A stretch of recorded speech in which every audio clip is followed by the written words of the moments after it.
Hello? Hello, Oh, John Smurley here. the meeting will begin momentarily. Thank you.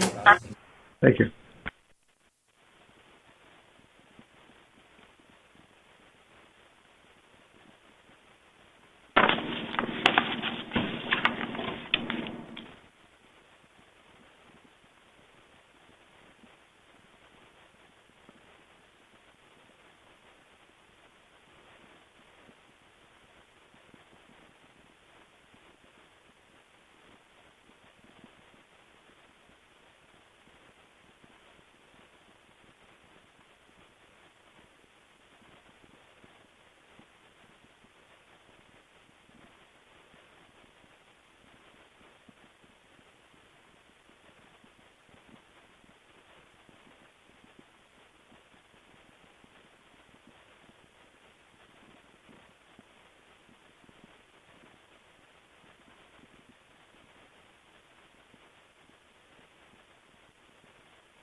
Do it.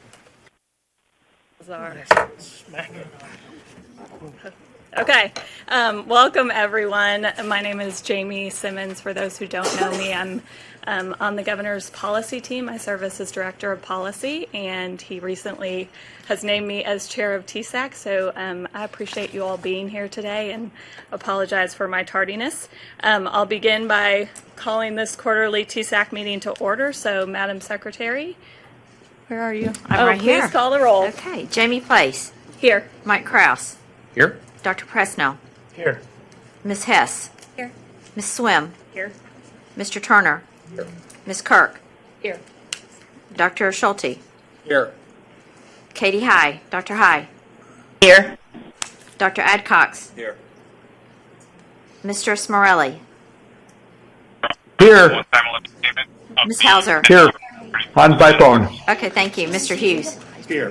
Ms. Hayes. Here. Ms. McGinnis. Ms. McInnes. No. Okay. Ms. Dykes. Here. Madam Chair, you have 15 present. We have quorum. All right. Can I have a motion to adopt our agenda for today? So moved. A second. Madam Secretary, can you call the roll? Okay. Ms. Place. Aye. Dr. Presnell. Aye. Ms. Hess. Ms. Swim. Mr. Turner. Ms. Kirk. Dr. Schulte. Dr. High. Aye. Dr. Adcox. Mr. Smorelli. Aye. Ms. Hauser. Mr. Hughes. Aye. Ms. Hayes. Ms. McGinnis. Madam Chair, you have 14 ayes. Motion passed. All right. Behind the minutes tab, you'll see the minutes from the September 27, 2016 board meeting. As you have looked at those, are there any changes to the minutes from that board meeting that anyone on the board would like to make? Yes. Well, first of all, I already told Carol about the spelling of my name, but on page 7, That first paragraph, it says fall diversion piece is new and important. Should that be default aversion is new? Looking through, see anything referencing fall diversion? No, it'd be, yeah, the default version. Is that what that should say? Default aversion. Yeah, default. Yeah. Let's just get Especially it. since I said that. So I should have So I'm remembered. glad You, remembered. then do you want to make the motion to correct it? Yeah, if we could correct that instead of saying fall to say default. Default aversion. Default aversion, yeah, not diversion, Right. aversion. We do want to divert from defaulting, but, okay. And then Okay. on page 8, EMDC, shouldn't that be ECMC? That's who, yeah, okay.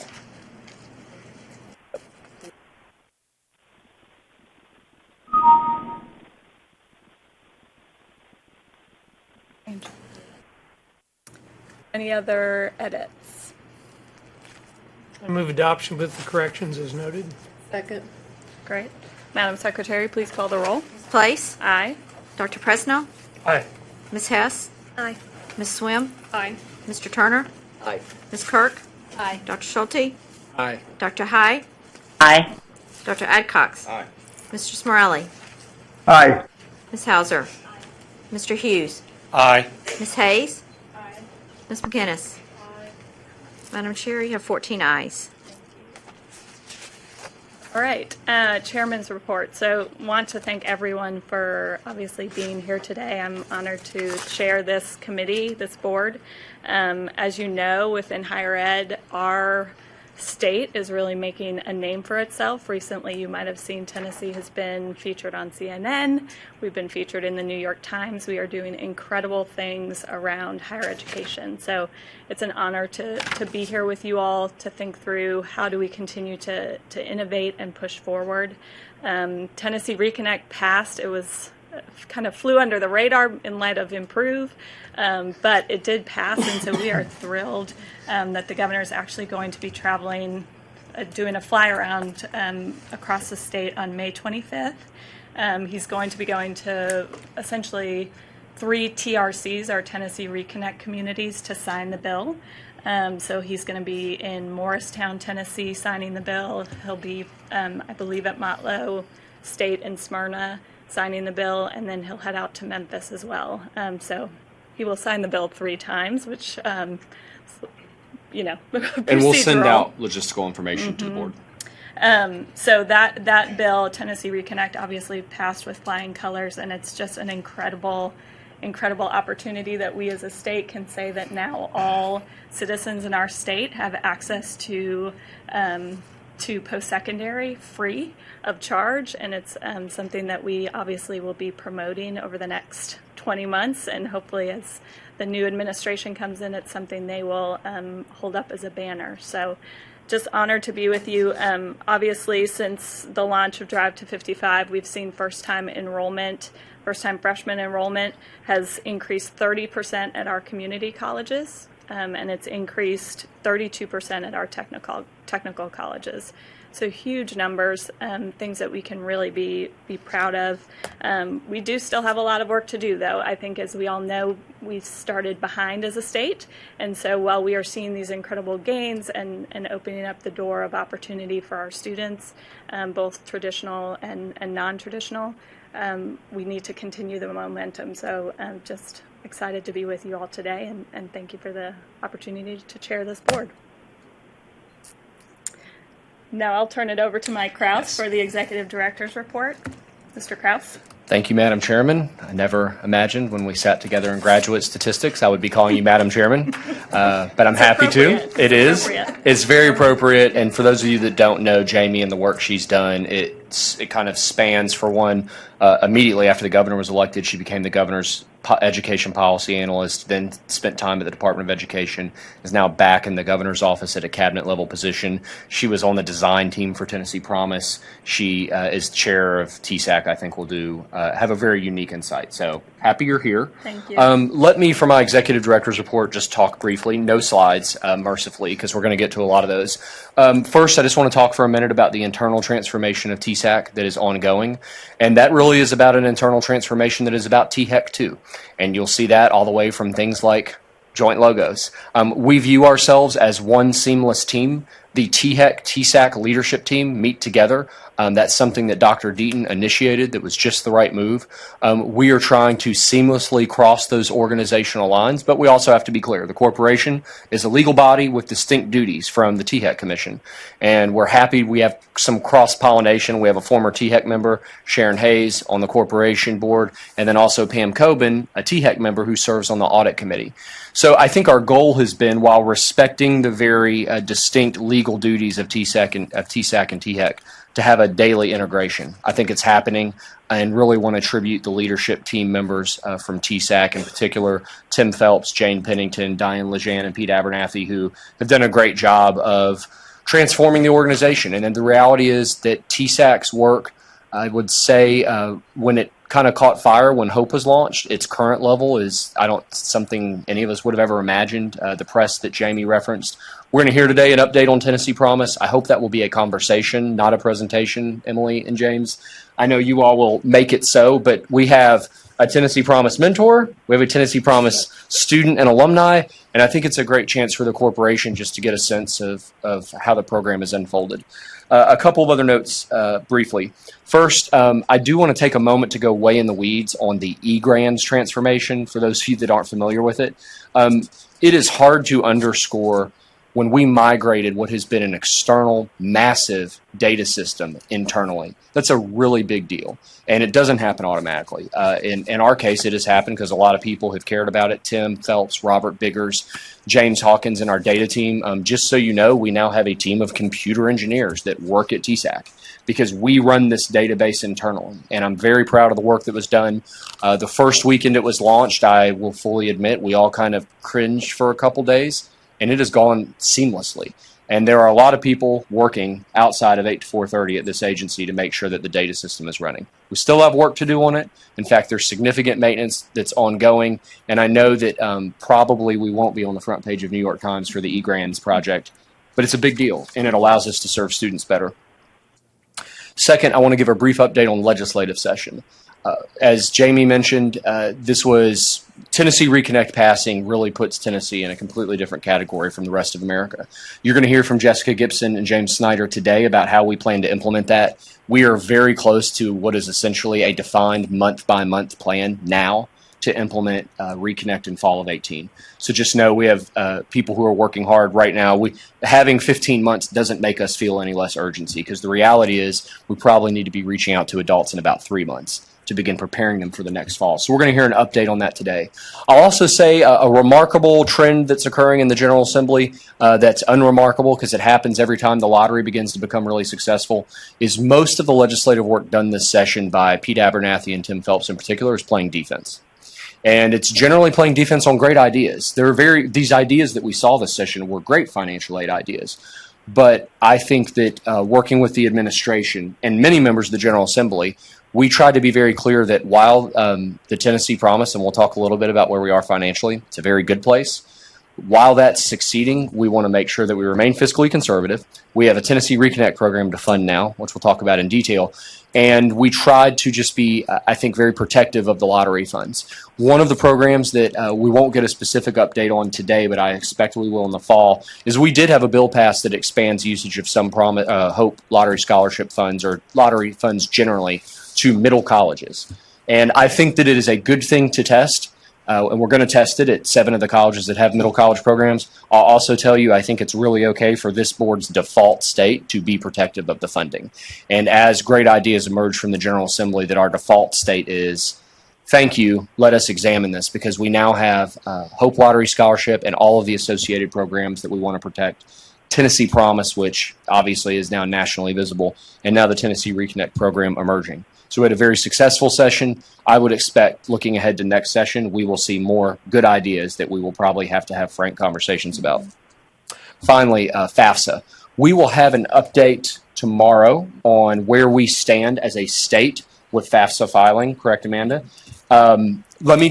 Where last we looked, if you use the old methodology that we used to measure FAFSA, we were at 72% of our seniors, which would be the highest number of seniors we believe ever in Tennessee, and possibly ever in the nation. Those numbers are hard to come by, so we're going to go ahead and say that's true. Diane Lejean, you'll hear an update from her team, but again, these FAFSA completions don't happen overnight. And probably the best example we saw of a TSAC synergy was when Diane Lejean's team and our THEC College Access team worked together on FAFSA Frenzy throughout the fall. That FAFSA number of 72%, that was from a lot of elbow grease from our team. We emailed principals every Friday their current FAFSA numbers. We also emailed them all the other principals' FAFSA numbers, which helps get the competitive juices flowing. We're really excited about where we are in FAFSA. Our goal under the old methodology was to hit 75%. Unhelpfully, in the middle of the cycle, the United States Department of Education changed the denominator on us. The good news, what does it put us at? 80. The numerator. Yeah. So key detail on fractions. Yeah. That's why I sat beside Jamie in stats. But so we're at 80% on FAFSA now. I think it's going to be important for us to. That doesn't mean we necessarily experienced an explosive increase. It means they changed what they were measuring. We feel great about where we're at and are very thankful for the work that Diane and the outreach team did. That concludes my remarks, Madam Chairman. Thank you. And now I'll turn it over to Karen Hauser, who will give us the President's report from the Tennessee Association of Student Financial Aid Administration. So much. You're welcome. I did pass out my report. You should all have it. I started out with our mission statement, which is very much in line with the TSAC, THEC mission statement. In the fall, I delivered to you some goals that as president I set forth with our board. And so what I want to do today is just follow up with those goals as I relate to the state of Tennessee and the funding opportunities for our students here. First of all was the continued training for our members through fall workshops and our annual conference. We had regional trainings, 3 regional trainings in which 214 of our members from across the state attended. And I would like to specifically thank the TSAC team who helped with the Tennessee Promise training and the Tennessee Hope training. Our members always appreciate that. Also, I'd like to note that the annual conference, which was held late April of this year, we had 273 members attend the conference, which is a great turnout. They typically come for a lot of the federal sessions, but I would like to note that the general session, Mike Krause, the THEC and TSAC team led, was very much appreciated. Your comments, especially being very positive to the group, was very much appreciated. And 5 concurrent sessions were presented by the TSAC staff. So again, Tennessee Promise, Tennessee Hope sessions, and eGrand sessions. Thank you to all of those. Restructuring our TASFA advisory committee to TSAC. We've been evaluating that. I'd like to recognize the past president, Dick Smelser, who's with me today in the audience.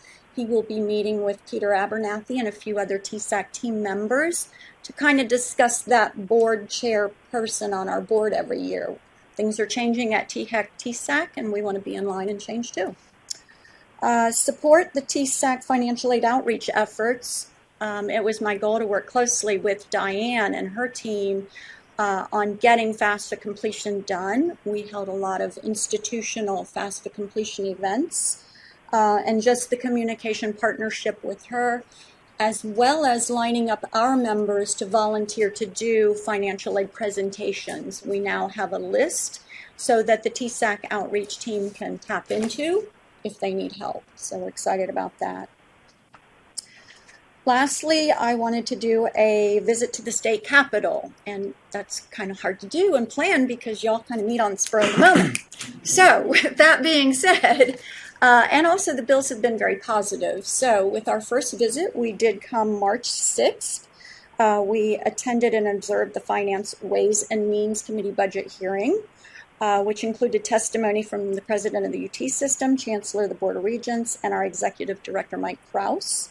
The members that did attend appreciated it, and we see that continuing and growing. So lastly, I'd just like to recognize the TSAC staff that did serve on the board of TASFA. Leah Lou Allen was our TASFA treasurer. Terry Parchment is our TASFA budget and finance chair, as well as Darylyn Porter being our TASFA state program and liaison chair. She and Tim Phelps together keep us updated on what's going on the State Hill. So we appreciate their service as well. And this concludes my report. Thank you very much, Karen. All right, moving on to decision items. Behind tab 1A, you will find a list of the 2017-18 officers and committee members. So I'll give you a minute to turn to that. The recommendation is that these individuals be reappointed, the folks on this list. I will note David Gregory is the chair of the appeals committee, you'll see. So we will be reaching out to Chancellor Tidings to get her recommendation for who either herself or her designee would be filling that role. Are there other changes to this committee list? Okay, I'll call on Peter Abernathy to speak to any changes.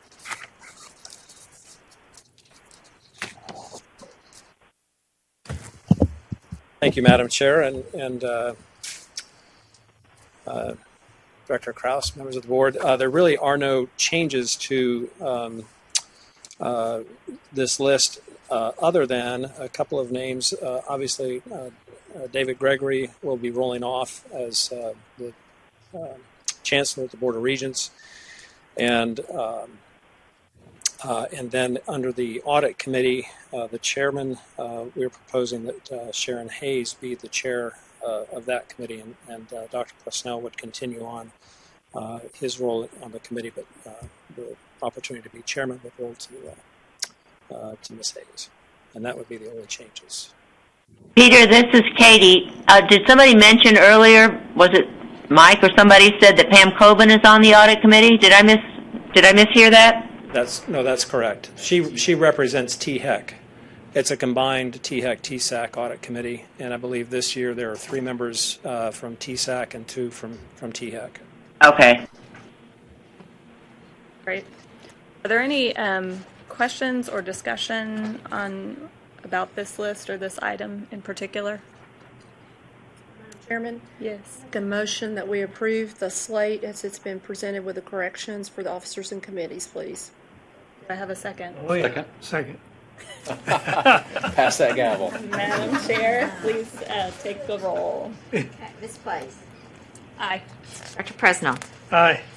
Ms. Hess. Ms. Swim. Mr. Turner. Ms. Kirk. Aye. Dr. Schulte. Aye. Dr. High. Aye. Dr. Adcox. Aye. Mr. Smorelli. Aye. Ms. Hauser. Aye. Mr. Hughes. Aye. Ms. Hayes. Aye. Ms. McGinnis. Aye. Madam Chair, you have 14 ayes. Motion passed. All right. The revised open records policy, that's item 1B. I'll ask you to turn to that particular item. And I will turn it over to Peter Abernathy to speak on this adoption of the revised open records policy. Thank you, Madam Chair. The item that you have in the board packet is the revised open records policy. Back in September of 2011, the board passed our first open records policy. This makes some minor changes, but substantively there is no difference between this policy and the previous one. THEC actually passed an open records policy last week in their commission meeting, and we felt it best to align our two policies to virtually say the same thing. So substantively, the process for making requests, TSAC's responsibilities in responding, outlining the charges that may be issued to those who request copies, those kinds of things are all the same as what we've had before. But mention of the records custodian, records coordinator, and contact address and phone number is new to this policy. So that and maybe a few minor housekeeping kinds of changes, but otherwise it is what we have had in place for the last 6 years that I might say has gone unused because we haven't had any open records request in the last 6 years. But that is what you have before you, Madam Chair. Board, do you have any questions on this particular item?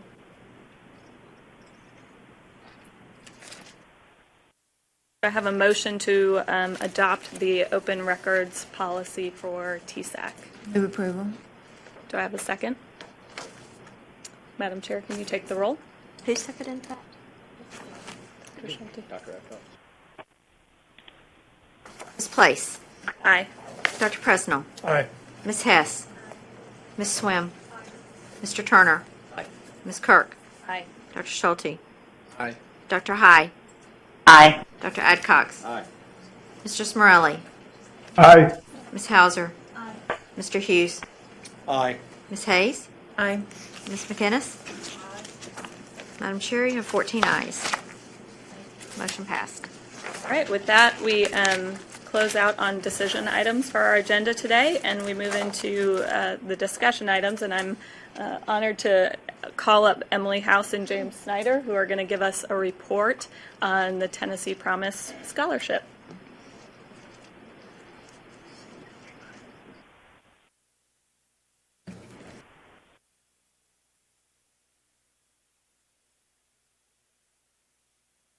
Good afternoon, Madam Chairwoman, Dr. Kraus, members of the board.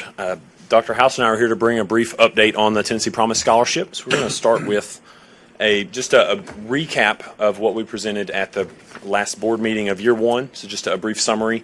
We did start with fall 16,291 students enrolled for fall. And as we talk through numbers, just one, I guess, footnote for the numbers that we talk about. We will be talking specifically about retention of eligibility, so it's important to talk about, to stress that point.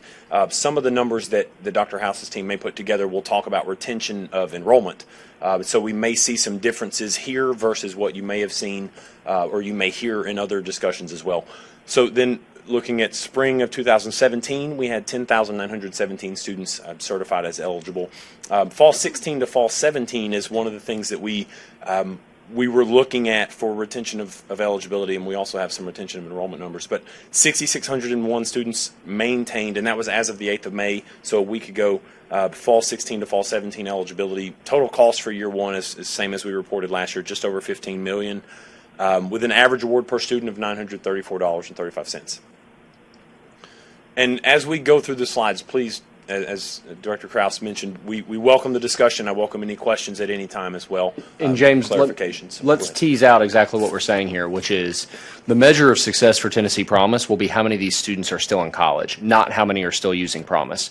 We're positive that as students become, so you've got a full Pell student, Promise is their gateway to college. They get there, they realize they're fully covered through Pell. They're probably not going to do community service and remain engaged in mentorship. We hope they will, but that's not the success point we use. So when Dr. House comes up, you'll get a sense of these are the number of students who we consider them still enrolled. And by the way, they could be enrolled anywhere, correct, Emily?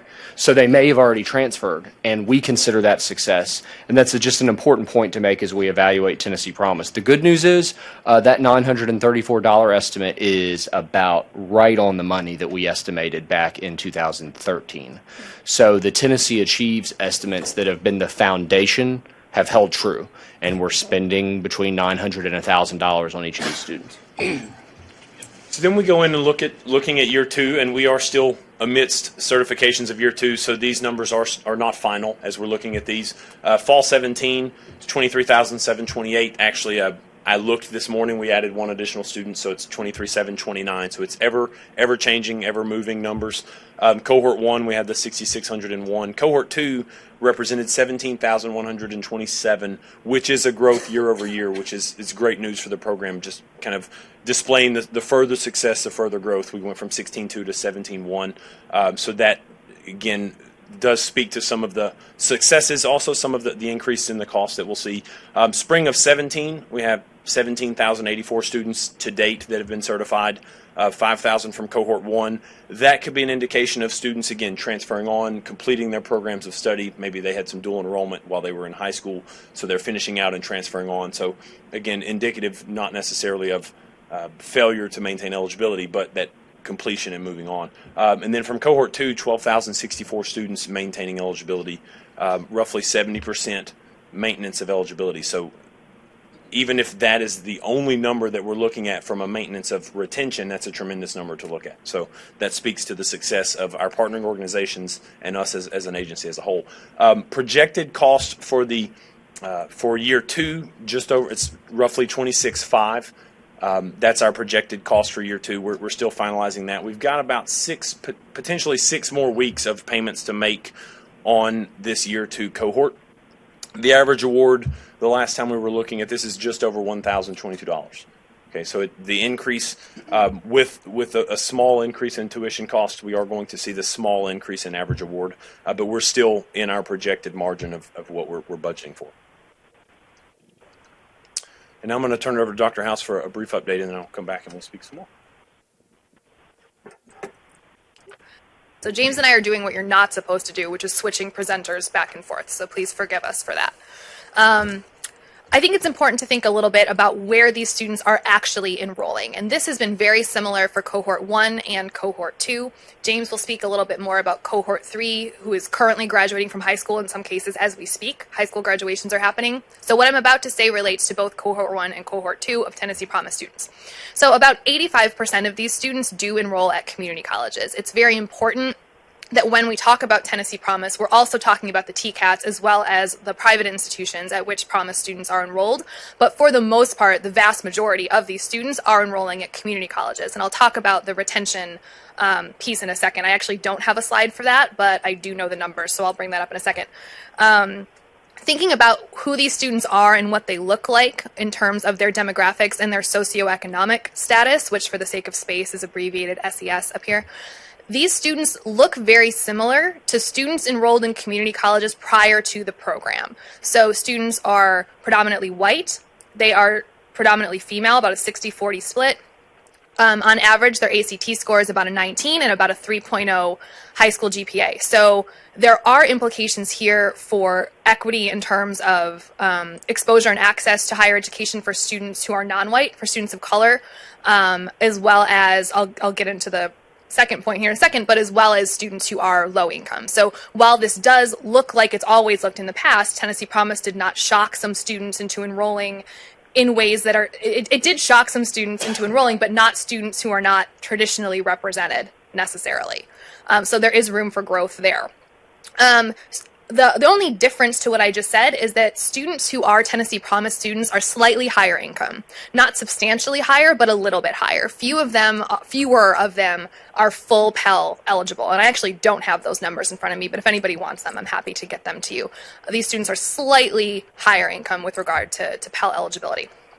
In terms of persistence and retention, we calculate both a term-to-term retention and a year-to-year retention. The year-to-year retention is what is typically used in the higher ed policy and literature, and the research literature as well as the policy circles. So from term 1 to term 2, about 80% of Tennessee Promise students remained enrolled in higher education, irrespective of whether they maintained their eligibility for Promise. So this is different from what James just said.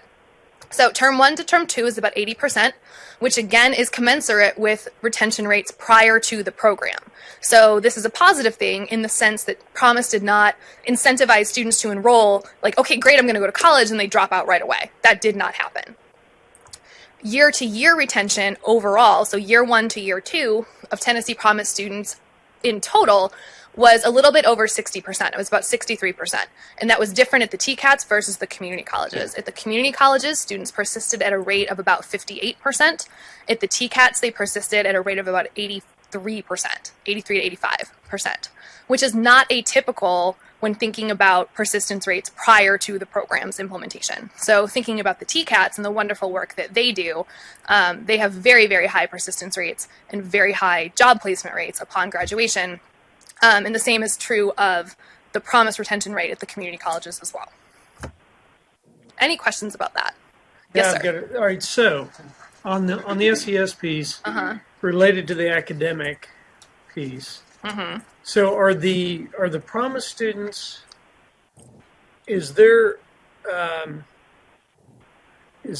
are their family incomes slightly higher than the rest of the population in the community colleges, or is it about the same? Or It's about the same. And when I say that the SES difference, I'm thinking about full Pell eligibility, not any Pell eligibility, but full Pell. So there are slightly fewer who are full Pell eligible. And what percent are getting any Pell, meaning their family is considered low income? About half. Right. okay, and so I'm sorry, and the average ACT is a 19. Yes, sir. Okay, so they're not the average student is not full Pell and is not Hope eligible. On average, yes. That's what I'm saying. Yeah. That's what I'm saying. Okay, which is what we thought would happen, or what I thought would happen. So, okay. And as any statistician will say, so I have to say this, or else I'll take my license away. The mean definitely does mask a lot of variation, right? So when you're talking only in averages, all of the variation is masked. So yes, Claude, to your question, absolutely, but there is a lot more variation that you're not going to see in the average. There's also a geographical story that needs to be told at some point, which is there are certain pockets of the state where I think Promise has been more transformative than others. I think there have been pockets of the state that have actually been resistant or critical of Tennessee Promise, and it has shown in the way their LEA has responded. So, is that a rural urban thing, or? No comment. Certain districts have approached Tennessee Promise certain ways, and it has had an effect, I think. But I think your point's well made, which is if you're telling a big picture story about Tennessee Promise, most of them, half of them are getting some Pell, 30% are full Pell. I would think, yeah. 30% are full Pell. I think the opportunity that intrigues me personally is the opportunity to expand. I would love to see us get more diverse. I would love to see this become a vehicle for students, certainly of color and of lower income. But the reality is that has little to do with Promise design and much to do with outreach and the path into college, which I think we're getting better and better every year. So that is, and Emily phrased it, that's our opportunity, I think. We, if 17%, 16% of Tennessee are African Americans among our Tennessee Promise population, we had 14%. Is that commensurate? Yes, but I think we would have hoped that we could do better, and low income students similarly. And my comments were not critical; they were not at all. Observations. They're what happens. I was going to ask something similar in that with 70% white, 60% female, and the 19 ACT, how can we change those demographics to include a more equitable distribution? And I think you answered that with the demographics of the state today. However, I'd like to know how we're going to get in some of these areas that are resistant and be able to offer these programs, because I'm a believer in Tennessee Promise. I think it's done great things. It was explained to me in the very beginning that this was going to be an opportunity for first generations to go to school. And are we actually seeing that if we're seeing a lot of the income levels actually equal to or greater than the income levels of a community college today? So are we actually reaching that first generation college student? Let me ask Dr. House to answer that with kind of a discussion of what happened at the college going rate in the first year of Tennessee Promise, which I think tells the most definite story, which was your next slide. So that's a perfect segue, Mr. Hughes. But I do think this is an example where digging into those demographics. Also remember, we're watching something in real time, and the reality is it's a story that needs to be told longitudinally eventually, because we're watching every year so closely. But that mean can mask a lot of variation. To me, to answer your question, this is the answer. So thinking about the college going rate, which is defined at TSAC, it is defined differently when different organizations do it. That is defined at TSAC as students who graduate from high school and enroll immediately thereafter. So they do not take a gap year. They do not wait a semester. They graduate in May. They enroll in August or September. In fall of 2015, the college going rate was 62.5%, which reflects almost a 5 percentage point jump over the fall of 2014. So what this reflects is really a shock to the higher education pipeline, the K-12 into higher ed pipeline of students, because these numbers do not move like that. They do not move like that in Tennessee. They don't move like that in any other state, and they do not move like that nationwide. So this really does reflect a shock to the system. So a 4.6 percentage point gain is the equivalent of about 4,000 new entrants to higher education. So to be very clear about that, the increase in almost 5 percentage points does not reflect any shifting. So a whole other conversation is if a student, quote, would have attended a 4-year institution, but instead took advantage of Promise and then went to a 2-year, that is not reflected in this increase. These are just new entrants into higher education. So, off the top of my head, I cannot tell you the profile of these students, but many of them are students who are of lower income, students who are themselves first generation with either 1 or 0 parents having attended college. So yeah, and kind of by definition, as this is going, most of these new entrants are those at community colleges and TCATs who are just graduating from high school. So they are the promised students who are these new entrants. So if that helps to answer your question, sir, I'm happy to speak a little bit more about that. But And may I add that one of the dynamics that has been somewhat of a surprise to us, we weren't really expecting it, is that a number of our high school seniors who would have historically and traditionally gone directly to a university are now starting at the community college. They just can't pass up a good deal. And it's a great deal. And I think given the strength of our Tennessee transfer pathways and our cooperation of not only all of our public universities in articulation and transfer, but our private colleges and universities, it's a very viable first step for students to take. So that was a pleasant, but I think somewhat unexpected population. And that, in fact, may affect the SES and some of the other dynamics. that's very true. And I think another avenue in terms of our research agenda, which grows each day with regard to the research we're going to do about promise, will explore questions just like that in terms of match and fit and where are these people who shift, what is their not personality. What is their personality, but what is their profile? What do their demographics look like? Yes, ma'am. On your prior slide, if you could go back to that. I think we need to be very careful, though, that we don't get portrayed as a high percentage consistently in non-ethnic students. Because obviously it's at 70% white now.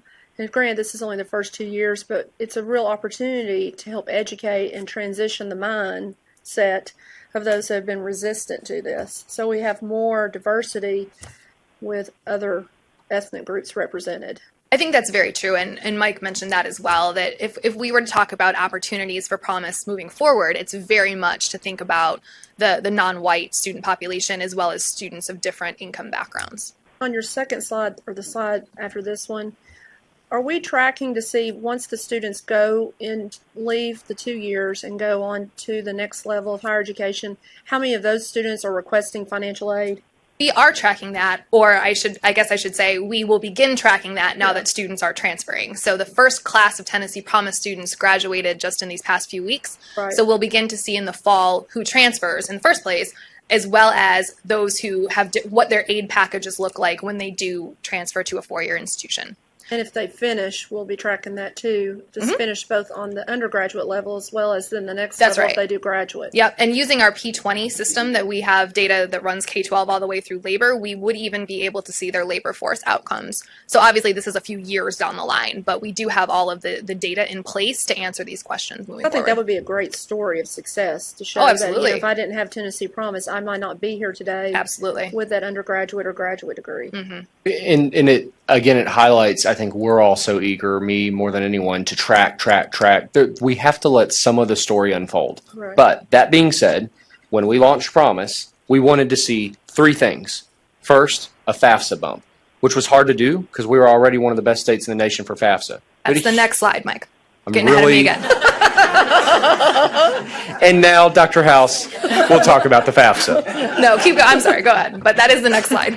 We would have wanted to see FAFSA increase. We would have wanted to see a college going rate increase, not merely a zero-sum game of students going to community colleges who would have gone to universities. And the third thing we would want to see, we don't know yet, and that's going to be a graduation rate or transfer.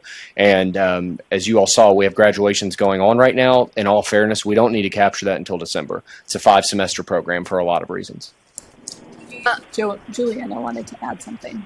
Thank you, Madam Chairman. I'm Juliana Dykes. I just graduated Montlake State Community College with the Tennessee Promise, and I am so grateful, speaking for me and as many of my friends who also walked across stage last Saturday. It was an amazing experience, and I do have a few things to say just from going through it and also the mentoring that I think may be helpful. First, whenever I was in high school and the Tennessee Promise was first coming up, we had a community college that was 15 minutes from my high school, and a lot of people viewed it as just an extension of high school. And that was really frustrating to me, especially now going through community college, knowing the rigor that is with those classes. It's not an extension of high school. And it was frustrating to hear that from them. But I think that that view is changing as there are success stories of people who went to high school and now had the opportunity to go to school, higher education in college, and are now graduating and moving on. I think that that view is changing, especially from Tullahoma High School where I went. I think that there's more students that have now applied to go to Motlow and elsewhere that offers the Tennessee Promise. And I want to reiterate that the mean does mask variance, because I know many students who were going to go to a four-year university but instead chose to go to the two-year university just because that it was a deal they could not turn down. And I think that that's really important, but I do think the people that we do need to try and target are those who did not have the opportunity to monetarily and chose to have the promise because they could get higher education for the money that they need in order to go. And then one last thing is that I've heard from some of my fellow students who have just graduated and are going to transfer to a four-year university, whether it be a state program or a private institution or whatever it may be, that money is an issue as they are transferring because they're used to having their education paid for and maybe only having to pay for their books or a little bit of whatever they may have to pay for rent. I know so many different situations that students have, but now they're talking about transferring and saying there's so much funds that I have to pay for. So I definitely think that that's a conversation that needs to happen in the near future, because we may lose some of those statistics of students graduating from four-year universities as they transfer because they do not have the means to pay for college and they'll be in debt. I'd like to welcome you to the TSAC staff. You begin Monday.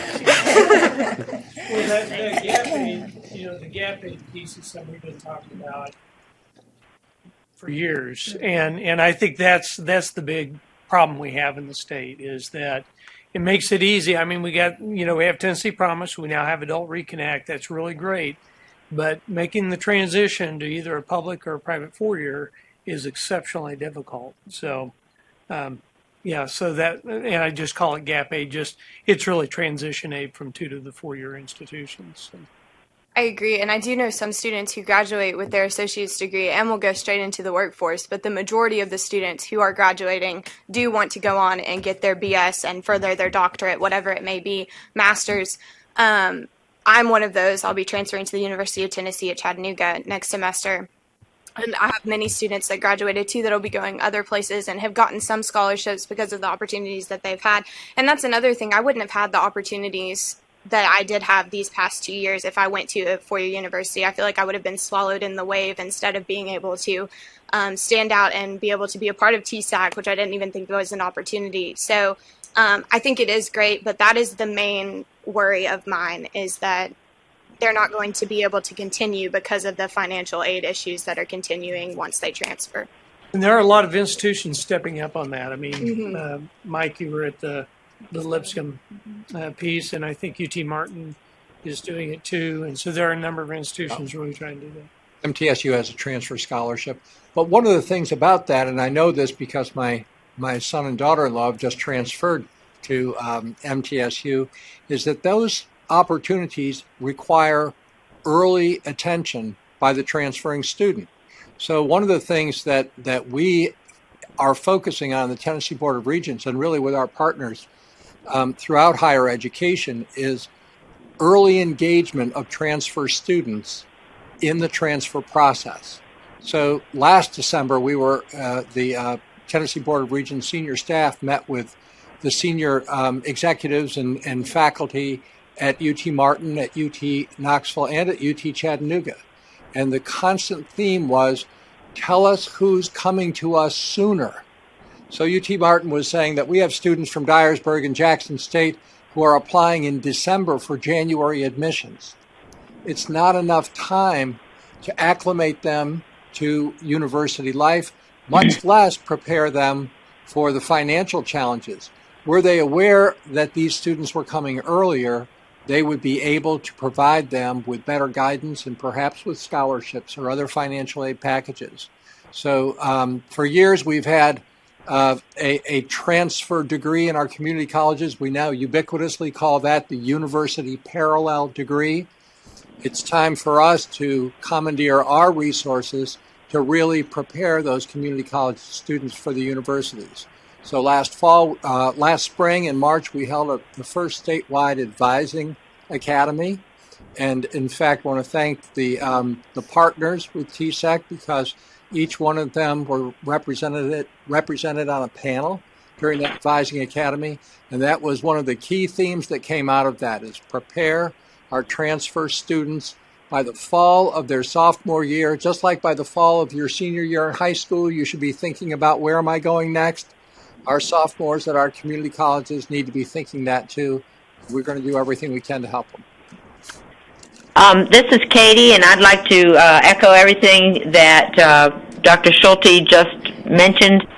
I will tell you that we are, as are all the four-year schools, tracking the application numbers for fall 2017, and both Knoxville and Chattanooga reported that their transfer numbers are down from a year ago. And Martins are up, I think, 35%. I think Martins are up. Didn't want to throw that out there. Martins are up, and Martins freshman applications and their transfers are up. They're going gangbusters out there. But Knoxville and Chat are down. So I really want to express my appreciation to the young lady who just spoke, because she's coming to UTC. Thank you very much. But we have the scholarships, but like Randy said, a lot of times the money runs out before the line gets,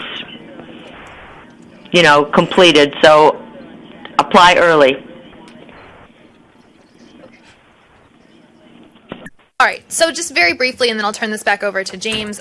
Mike mentioned that one of the indicators of early success in terms of promise is an increase in FAFSA filing, and Tennessee has been, for the past 3 years and a number of years prior to that, the #1 state in the nation for FAFSA filing.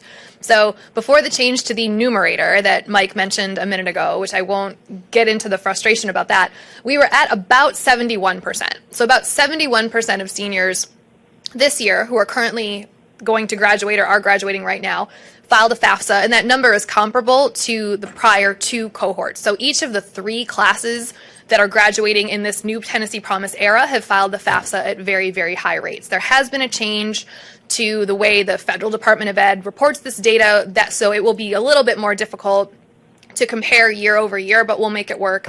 And I do need to again acknowledge Amanda Clefane in the back, if you can wave. She really, as a member of the research team, really has spearheaded much of this work. So anything you see related to FAFSA that comes out of THEC probably came from Amanda, so keep her name in your mind. But thinking again about this shock to the system, thinking about the difference between 2014 and 2015, 2015 being the first year of Tennessee Promise, the FAFSA filing rate increased by 12 percentage points from 14 to 15, from the high 50s to about 70%. So again, that is a number that's pretty hard to move, even though Tennessee's been pretty high this entire time, which I know Diane will talk a lot more about, because the FAFSA is required for the Hope Scholarship. That type of move is really just unprecedented. And with regard to students accumulating debt and taking on loans, I know we all know this is a huge issue in terms of financing higher education, and sometimes is a lever one way or another in terms of students' college choice and where and what they choose to do. Loan take-up went down a great bit. It went down about 17% fewer students, and the amount took out loans, and the amount of these loans was much lower, particularly at the community colleges. I won't click the slide because he's taking a picture. Tweeting it. Okay, Go on. that's fine. No, that's fine. So, in terms of the free piece of this, it really is. It has resulted in more students filing the FAFSA, getting aid from other sources, and then taking out from the federal sources as well as the state sources, and taking out fewer loans for the cost of their tuition and fees. Of course, we all know Promise does not cover cost of attendance fully, so any loans that are being taken out can be for living expenses, for gas for your car, for your rent, things like that. But overall, loan take-up has gone down. So with that, I will pass it back over to James. Okay. So looking at the 3 cohorts, again, recapping cohort 1, and one note on, as we're looking at the last bit on cohort 1, just noting, as Mike mentioned, that this group does have 5 semesters to graduate, or 8 terms if we're looking at this from a technical school perspective. So we're really waiting until we'll see a better picture of graduation and transition in December. as we really get, as they finish eligibility, if you will, from the promise perspective, and then they go into the workforce, or they then transition onto the four-year institution. So at that point, sometime after December, we'll really get to see the true finished product on Cohort 1. Cohort 2, we're next deadline as they're rolling into sophomore year will be July 1 for their community service submissions. Cohort 3, and we're going to look at in depth at Cohort 3 in just a moment. That's the next slide. Projected cost $33 million. Their next step in maintenance of eligibility would be the submission of community service, and then from there enrolling and attending full time in that fall semester. And then we, as I've said in the past, we rinse and repeat with Cohort 4 starting August 1st. We will open the application to start this again with the class of 2018, estimating 60,000 plus applicants, roughly $34 million, $34.8 million projected cost for that year. So just giving us kind of a looking at the pipeline, we're coming up on full maturity of the program, and then we're really institutionalizing the program and just moving forward with this as something that is available to all students. All right, so as we look at this infograph, we've seen this every year, and I want to note one of the changes here. You'll see the absence of a meeting. We did, through the last board meeting, we removed one of the meeting requirements because of the timeline shift with the FAFSA opening earlier, October 1 and closing in January. It really presented some logistical issues for one of our partner organizations that serves the largest number of our students.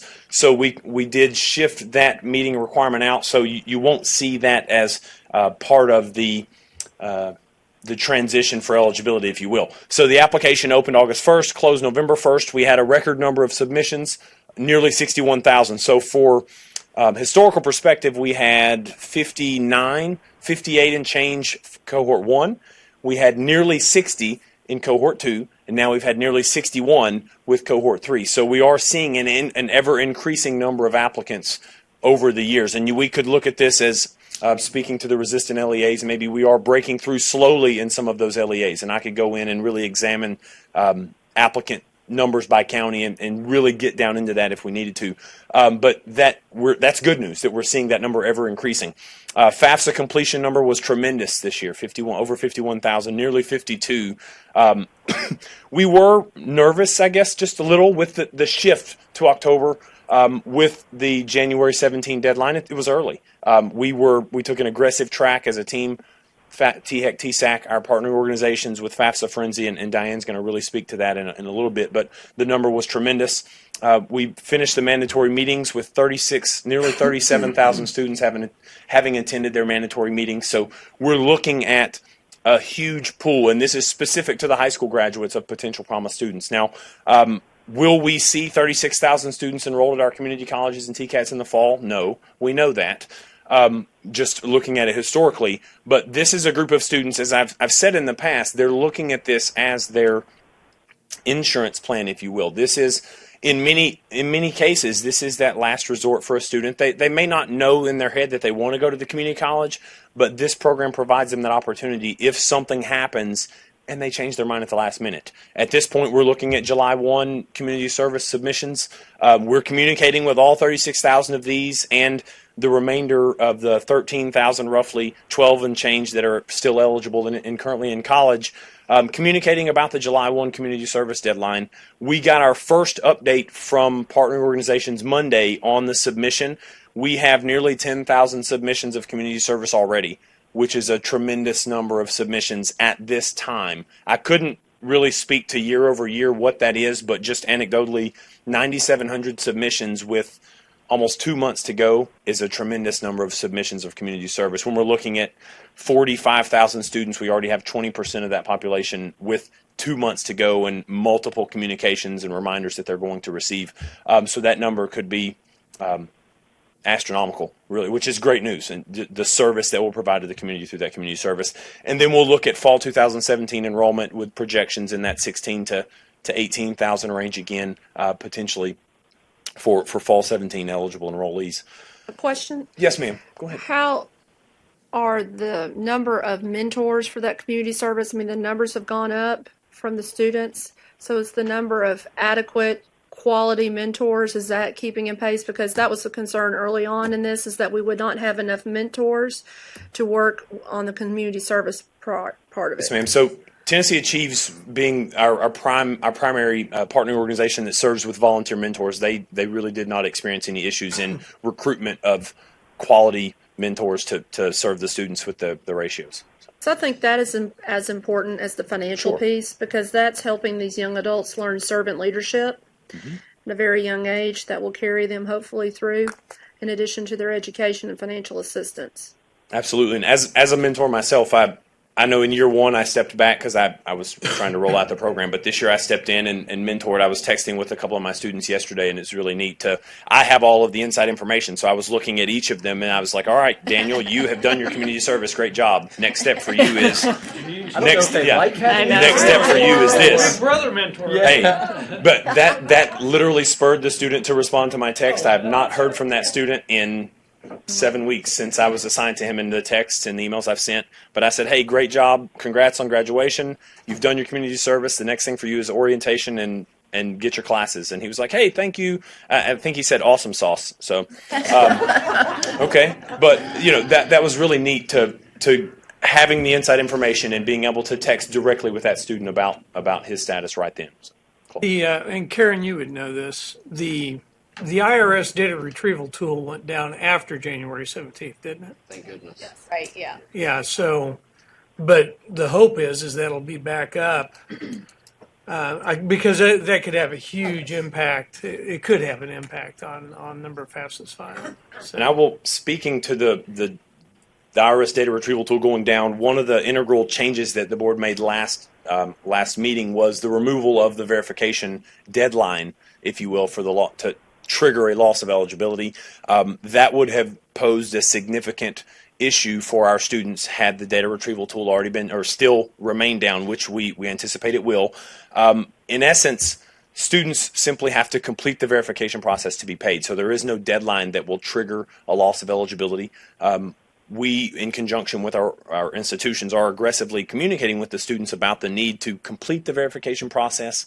We got good news, actually, while we were at TASFA that FSA, Federal Student Aid, had relaxed some of the verification guidelines, allowing for students to simply submit a signed 1040, which is tremendous, rather than having to submit an IRS tax transcript, which is sometimes cannot be the easiest process for them to complete. So the allowance there that's provided is really a boon for this program specifically, but for all students across the state, it's a boon. So.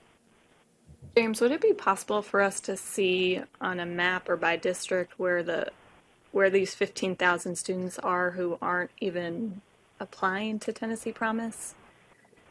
So I see that 75,000, sure. and I'm taking away the 60,000. I will not speak for Dr. House and her team, but I believe we could probably we could get together. Yeah. Volume, right? Yeah, no, Jamie, we okay. can talk. Okay.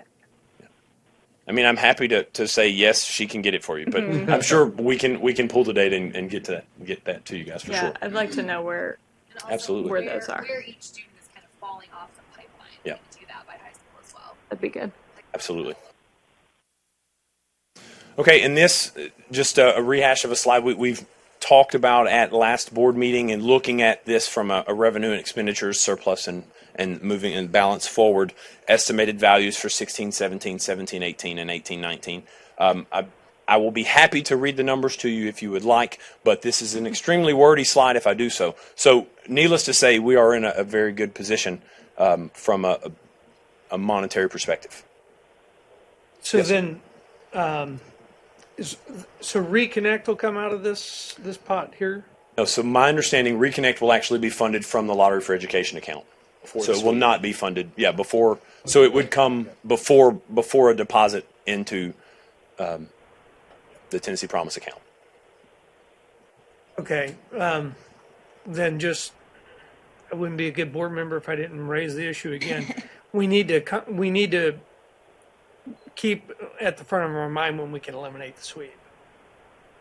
I mean, at some point in time, if we know our expenditures are pretty stable and you've got the endowment piece and you've got the sweep occurring, at some point in time, you would certainly think that it could fund itself, because and with a priority that we would have at 4-year institutions, it'd be nice to restore the freshman sophomore level back up to where it was, because but I mean, those are exceptionally healthy numbers for an expenditure of $35 million, 2018-19, and have a balance forward of 173 that does not, if I remember right, I was told this does not include the endowment money, the quasi endowment. This is just the balance forward.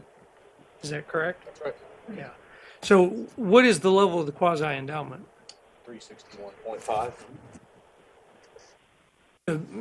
It's going to be close to half a billion. Well, the 361.5 is captive, only being used as an investment instrument. But it's supposed to eventually, it's going to be producing revenue to fund the program. It is. It's producing right now this year $13 million. Yeah. So I mean, it's coming. I just I'm not saying we do it now.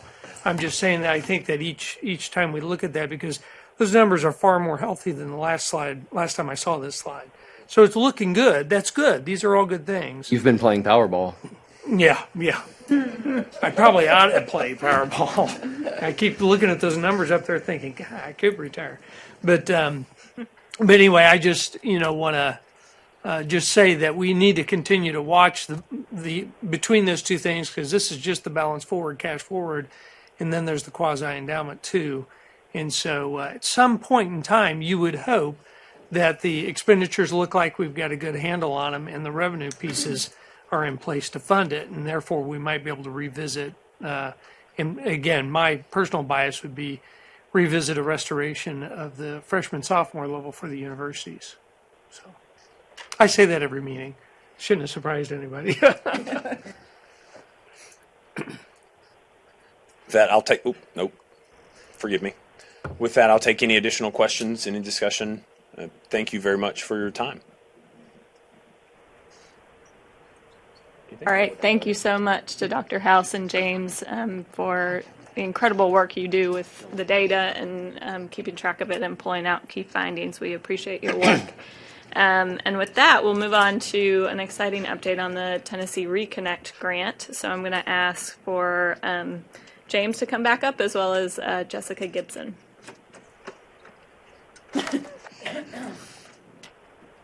Okay, so Jessica has used this fancy new thing known as Prezi.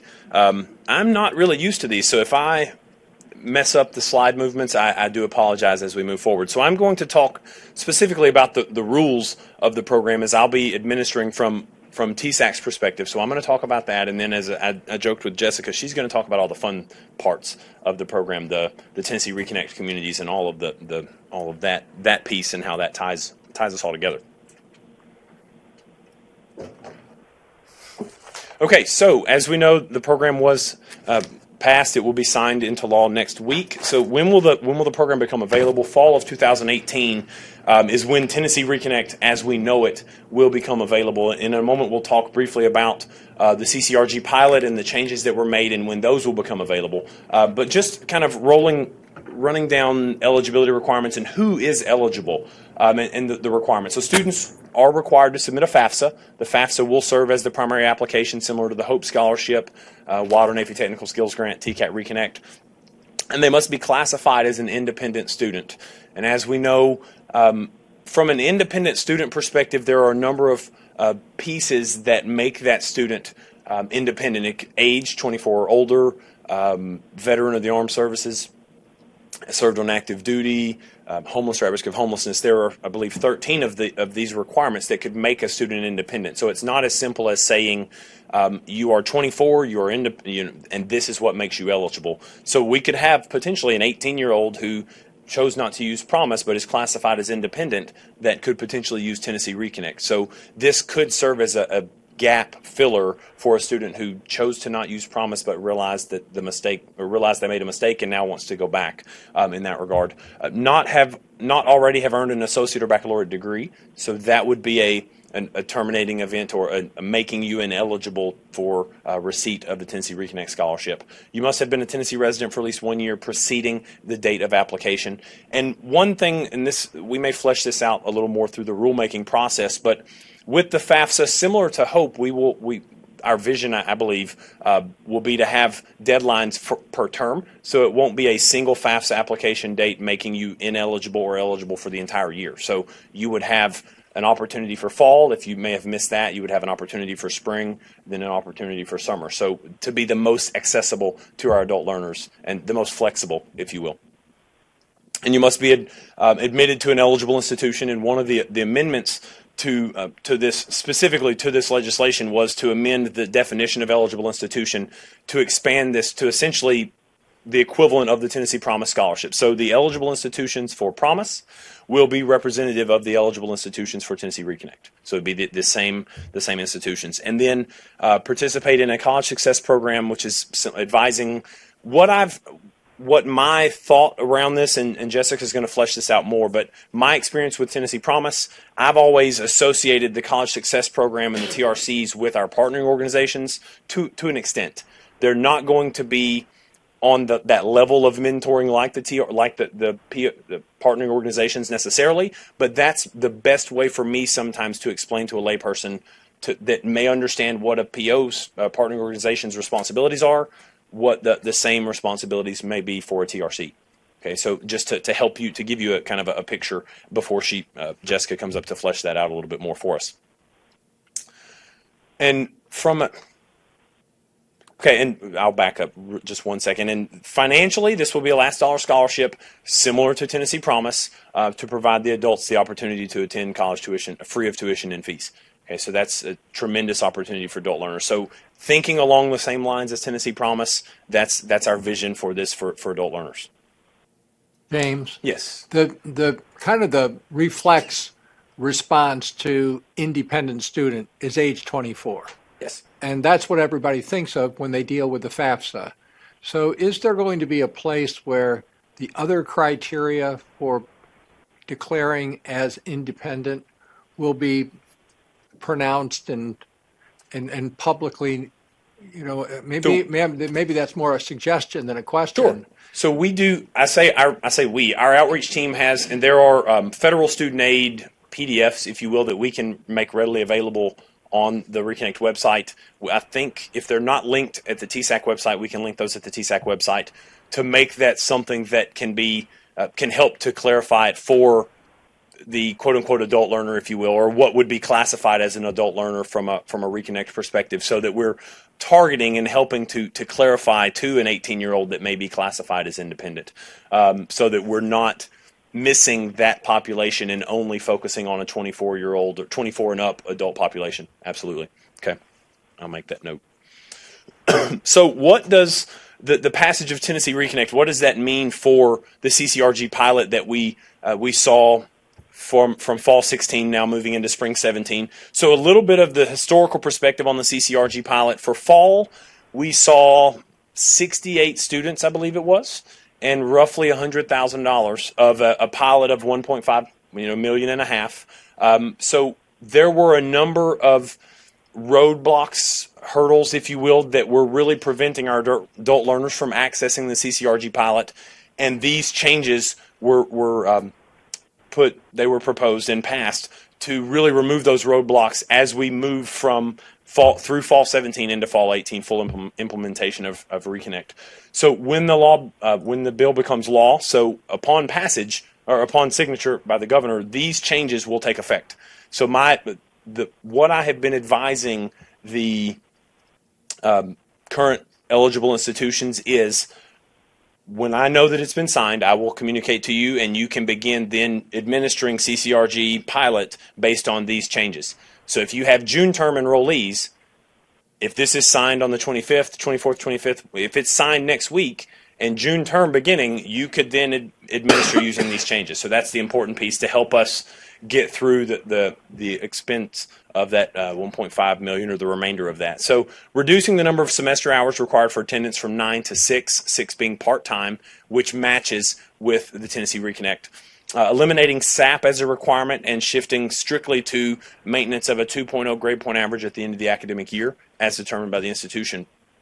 And then two other things that were removed, two other hurdles, removal of the 12-month non-enrollment requirement.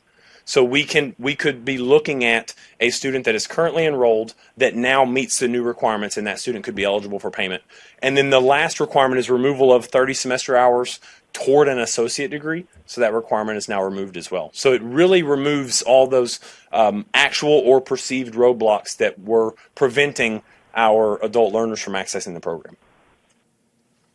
Questions? James, so Yes, we're obviously getting a lot of questions about Sure.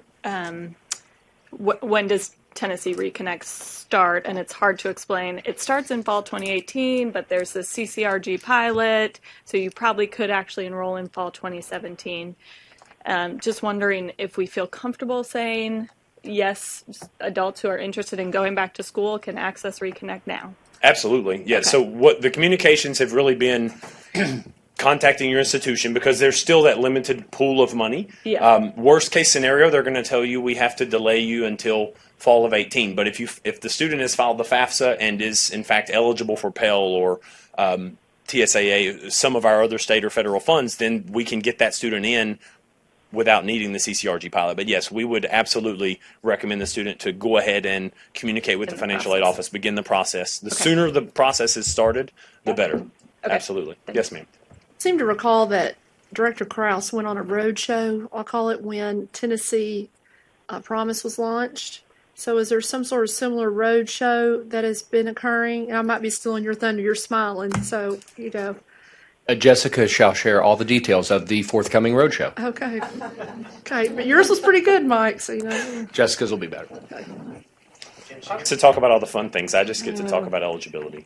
I have a question. Yes, sir. For my benefit, excuse me, the removal of the 30 semester hours, pardon me, does that mean that someone who has never been to a college can qualify for the Reconnect? Correct. Yes, sir. So yes, this truly opens the program up to all adult learners, exactly like the Tennessee Reconnect will be. So. Okay. Without any additional questions, I will. I don't need to back up, do I? Okay. See, it's Prezi. Thank you.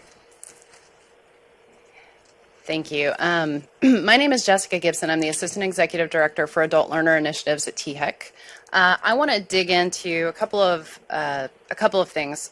First, the College Success Program, and then we want to talk about the timeline for rollout and what our plans are. So, first of all, really the inclusion of a College Success Program in the legislation acknowledges the importance of multi-layered support for adult learners from communities and from eligible institutions. And I'll go into that in just a minute. I'll say this up front. The College Success Program has not been created yet. It doesn't exist. But we will be creating it. Over the next 12 months, likely over the next 6 months, we'll be developing a College Success Program with input from Tennessee Reconnect communities and from eligible institutions. It will include the Tennessee Reconnect communities providing some level of service to Reconnect grantees. Obviously, it's going to necessitate a lot of strong communications, data collection, and partnership between the eligible institutions and the Tennessee Reconnect communities. And overall, the vision is really to provide adults wraparound support so that they can enroll and persist to graduation in a way that helps them as opposed to a way that really burdens them or burdens the institution or the communities themselves. So I'm going to shift gears for just a minute and talk about the Tennessee Reconnect communities because I realize that some of you may not be familiar with them. Tennessee Reconnect communities are locally based collaboratives, and they focus on providing high-touch support to adult learners to enroll in post-secondary education and complete a credential. What this means is that there are people around the state in the communities coming together, and they represent multiple sectors, and they're coming together around a common goal of really helping their neighbors and their coworkers and their community members complete a credential of some type. Every Tennessee Reconnect community provides services within their community. These services are community-based, they are institution neutral, they are high touch, and they're focused on helping an adult navigate into higher education and through higher education. There are 8 Tennessee Reconnect communities right now. We anticipate onboarding 2 more communities, and by this time next year, we are confident that we will have coverage in every county in the state. And right now, 3 communities launched in March of 2016, 5 launched in November of 2016. They are serving a combined almost 9,000 reconnectors right now. And 11% of them have enrolled. So almost 1,000 have enrolled. So we're pleased with those results so far. We anticipate that this will increase. So looking at the timeline. Now this is proposed, things may change. But generally starting now, we're going to do a tour. This is going to be a listening tour in a lot of ways with representatives of THEC, TSAC, and TBR. Going to the colleges, hearing about what they're currently doing, getting ideas, talking about the bottlenecks as well, really laying some groundwork for the development of the College Success Program. This is a really good time to start an inventory of what the institutions are doing. So the institutions kind of sharing with us what they're doing that's adult friendly so that we can pull all of these together in one place. This is also a good time for institutions to map their processes for incoming adult learners, something that's public facing. An example of this, and I'm sure other institutions have them too, Columbia State has a roadmap that they give traditional students coming into school. We need something like that for adult learners, and we need it for every institution because every institution has certain steps they need students to follow. This is also a really good time for meetings between Tennessee Reconnect communities and institutions. We've seen, and these need to be institution-led. We've seen this. Columbia State did this. They pulled staff and TRCs together. They invited Motlow State. Motlow State had a meeting. They did the same thing. They invited Roane State and Dyersburg State. Dyersburg State did the same thing and invited Jackson State.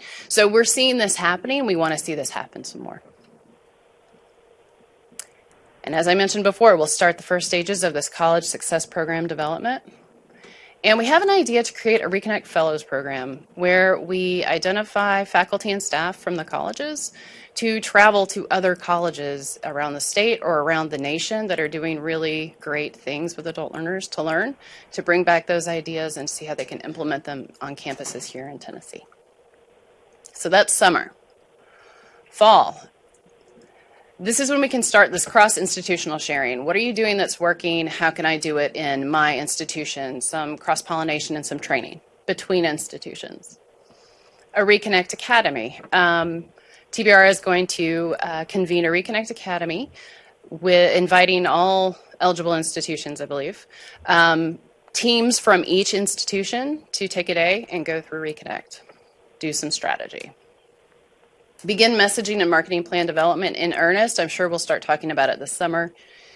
Addressing data sharing questions. Again, we'll probably start talking about this summer. Data sharing is going to be incredibly important, and we need to work out all of the issues around that, starting as soon as we can.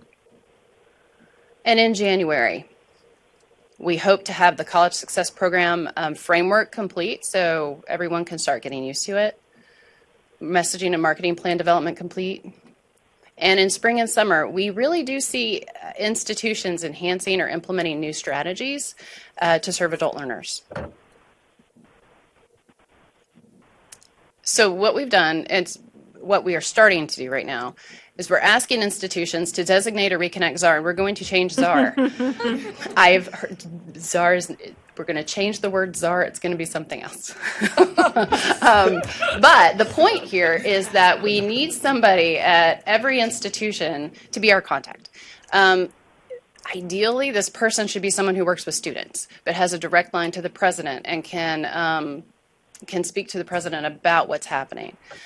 We'll act as THEC's direct Reconnect contact, and we'll really participate in program and message development with a statewide team of other institutional representatives and THEC and TSAC. That's what I have. Those are our plans as they stand now. They can always change, but these are our objectives over the next 6 to 12 months. Yes. You had mentioned on the academy, that TBR would have all eligible institutions, and I assume as you do the other touring piece, that all eligible institutions will be part of that. And if there's anything we can do to help you with that, I just wanted to offer up communication-wise, we'd be happy to help. We would love to take you all learn from. So this population is harder to reach than graduating seniors. And I'm wondering if we're doing any work with organizations like Adult Basic Education for students who are getting their GED, WIOA, those kinds of organizations. Are we partnering? Yes, great question, and I'm so glad I have an answer for you. So we have developed a program called the Reconnect Ambassadors Program. This is where we train people in the community, and we have been working with state agencies to do this as well, to train them to know enough to share information with adults about where to go for the next step. And in this case, we put them with the Reconnect advisors so that they can have some high-touch advising. We have trained 250 staff from the American Job Centers and the Department of Labor main office, including the Adult Basic Education leadership. We've also done that with TDOT. We've worked with TDOT HR, and we are working with a group of employers in Rutherford County next week. Our Tennessee Reconnect communities have a localized version of this, so they're working through local community partners to train them to be ambassadors as well. So we're trying to really get into sort of the fabric of the community so that those one-on-one conversations that are so important happen and that the correct information is shared.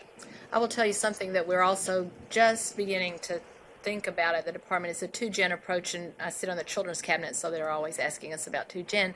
But there's some recent information out about Head Start and working with parents of children in Head Start and pre-K, and that's an area that we may want to pursue as well. I think that's a wonderful idea. We've seen some of that happening in our communities, but we'd like to see that on a wider scale. So I appreciate your thoughts on that. Questions? Well, thank you, Jessica and James, for sharing that. Really exciting program, and I cannot wait to see kind of what the next 6 to 12 months looks like as we build this program out. And with that, I will turn it over to Jane Pennington to give us an update on the student and school services. Thank you, Madam Chairperson, Mr. Krause, and members of the board. I'm glad to be here today. I want to paraphrase before I start. I did get a text message from some guy named William Shakespeare talking about brevity, so I'm going to make this fairly fast, but only kidding, Jason. But anyway, I know we need to keep the time short, but many of you have been here and you've heard how we used to be the loan division a few years ago, and in 2010 that changed, and I kept telling my staff we're going to have to reinvent ourselves. It has been a very, very, very steep uphill struggle to do that. It wasn't hard for me because I had been consulting for about 14 years, so I had done a lot of this.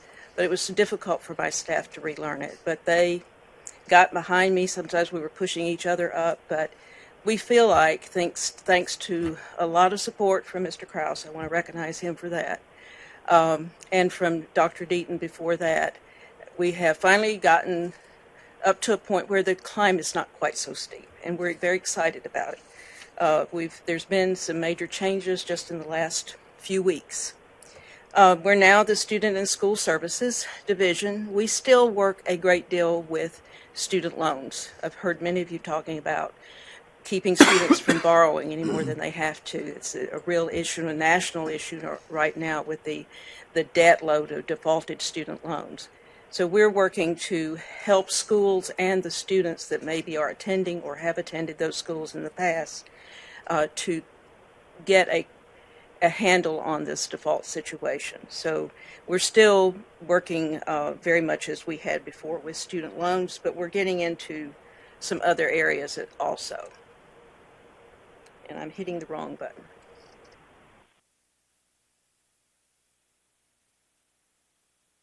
Here we go.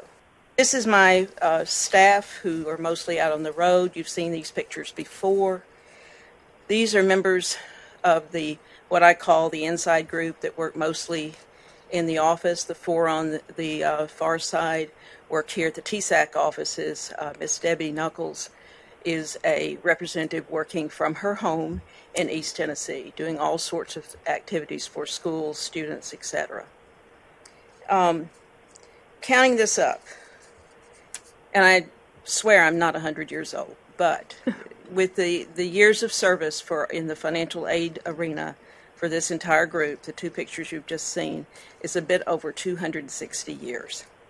It's amazing. We have gotten staff with lots and lots of experience that have retired and want to come back and work part-time. And they have been a real lifesaver for us. So I think that's pretty amazing and something to be very proud of. We've got a wealth of knowledge out here. When we're having a staff meeting, if someone says we need to do this in such and such school, the others say, I've never done that before, there's usually one of us that has. So we know how to move forward from that point on to best help the schools. Our new services, and we've gone over this to some extent, we go into financial aid offices normally and help them with their everyday activities they have to complete. We can do a study of those activities to make sure they're doing them in the best way possible for their students, and we can identify areas for improvement, etc. We provide temporary staffing, once again calling on our retired folks that can go from, they're usually in the area of the state that school is in, and they can go there to help them if they're short of staffing, especially during a peak period. We can do just about everything that a financial aid office has to have done. We have 4, I believe it is, right now, retired former financial aid directors on our staff. Our marketing activities, we're visiting schools almost on a daily basis across the state. We talk to them in any number of areas. We talk with their students, doing entrance and exit interviews, talking about success strategies, what they're going to do when they finish school, and not borrowing so much money. And we have been active and are becoming more and more active in TASFA, which Ms. Hauser is here representing TASFA today, which is our state group, TACRO, which is the admissions and registrar group for the state, SASFA, which is our southern group, and then TACUA, of course. We've done presentations at all of those. License review, probably our most successful story as far as our transition. We had started the license review process before the student loan business went from being a state activity to being a national activity. And when our portfolio was transferred, we were able to continue doing that. So we matched defaulted loan holders with a Tennessee professional license, and we notify them. We give them 90 days to get that defaulted loan into a repayment status. And hopefully most of them do. But there are some that don't, and this just briefly describes what happens if they miss a payment or if they don't start payments. Pennington, could I ask a question? You sure can. I know that program has been very successful, and I'm just wondering, is there a way to increase that program?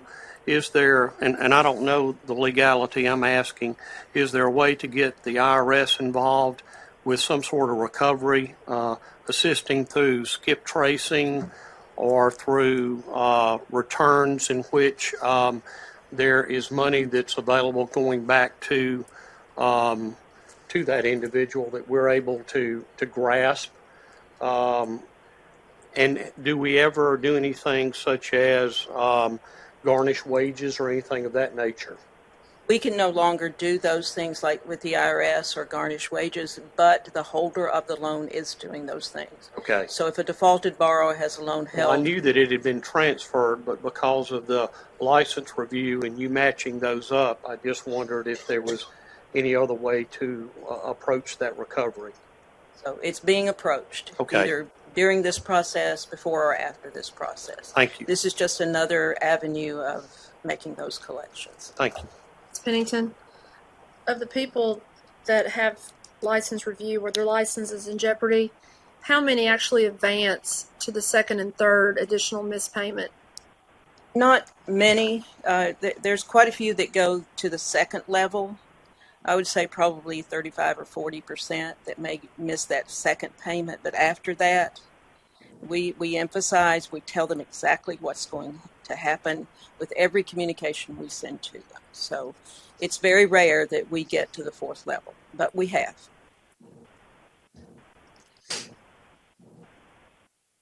These are just statistics on the number of letters that go out, communications that go out to notify these borrowers. You will note that at the end there in June of 2016 until March of 2017, this was when our portfolio was transferring, and we had to let things kind of settle in before we could start the process again. But as you can see, in March of 2017, we caught up. So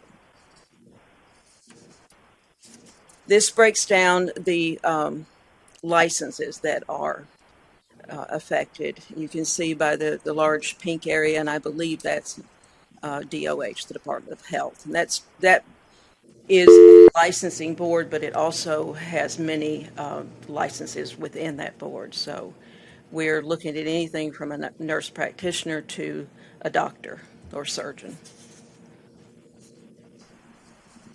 Tennessee Reconnect, and Jessica's just talking about this, and this is probably my personal favorite. We realized when THEC was pulling the figures from the schools and getting the information from the schools of the students who were eligible to go back to school and met that criteria, that there would be defaulted borrowers in that category. So we've put together a pilot plan to identify these defaulted borrowers and reach out to them. As I've told you in the past, it took a lot to convince them. We're not trying to collect the loan. We can no longer collect the loan. What we're trying to do is we're trying to help you to get to a status where you can return to school. We are running some statistics. It's been hard to get them because we have to get information back from the school. They're starting to send that to us as far as who has re-enrolled. And then we'll be able to give you, at the next board meeting, we should be able to give you a better picture of how successful we were. We did find we had 20 schools that signed up with us with a contract. There was no cost to the schools to do this.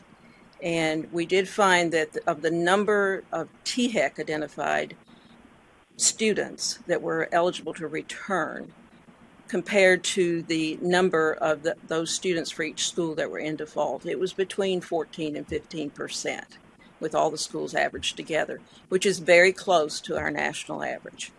So we've been reaching out to that group, talking to them about their options as far as rehabilitating that loan, which brings it out of default status and puts it back into a regular status and helps their credit. Consolidating the loan with with the direct loan program, which makes them eligible for aid again, or doing reinstatement. So we've talked them through this process. I was delighted. Jessica asked me to attend a Reconnect Ambassadors workshop last week. Yes, and I was excited to hear that many of the ambassadors felt one of the things they needed was help with their defaulted loans, and they don't always know how to handle them. They find it's frustrating, because you'll have borrowers that have 3 loans in default with 3 different entities, and we do know how to do that. We've gotten lots of practice over 30 some odd years, and so we can call the default servicer, the servicers that hold those defaulted loans, and usually work out to get these borrowers into a repayment plan. Great success stories. Probably one of my favorite comes out of Memphis. A young man had 3 entities with holding defaulted loans. We worked through those. Oh my goodness, I owe the school money, so we worked through those. And then we ran into another roadblock. But when we went back to the school where he wants to go back to school, they're actually sitting down and working out a way that he can go back to school. He has like 5 children. It's his dream to go back and finish his degree, and we feel very strongly he's going to get to do that. Default management, this is the main thing we work with schools with, and I've talked with you about this before. We are doing extensive skip tracing on behalf of the schools. We have some tools that others don't have access to. So we are working with borrowers and with the schools. We work with them on their cohort default rates. This is the rate that determines whether or not their eligibility for federal aid might be affected for the school itself. We do an analysis, and then we help them to file challenges if that's needed. Scholarships to loans, we're working with the Grants and Scholarships group on that outreach program, and we've been very successful in getting lots of these people back into repayment. The latest, we've added them into the license review program, so we will be contacting them in the next week or so, letting them know that they have a professional license which may be in jeopardy because of what they owe.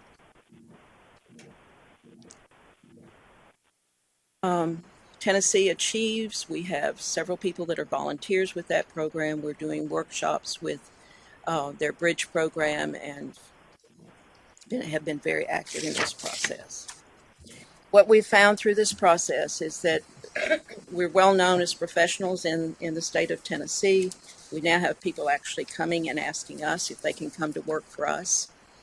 We do have a very strong staff, and we've proven ourselves to be adaptable. So we do have a great policy and procedures manual, which is being constantly updated. But if a school comes to us and says, we need this, we don't say we've never done that before, we can't help you. We figure out the best way to help them.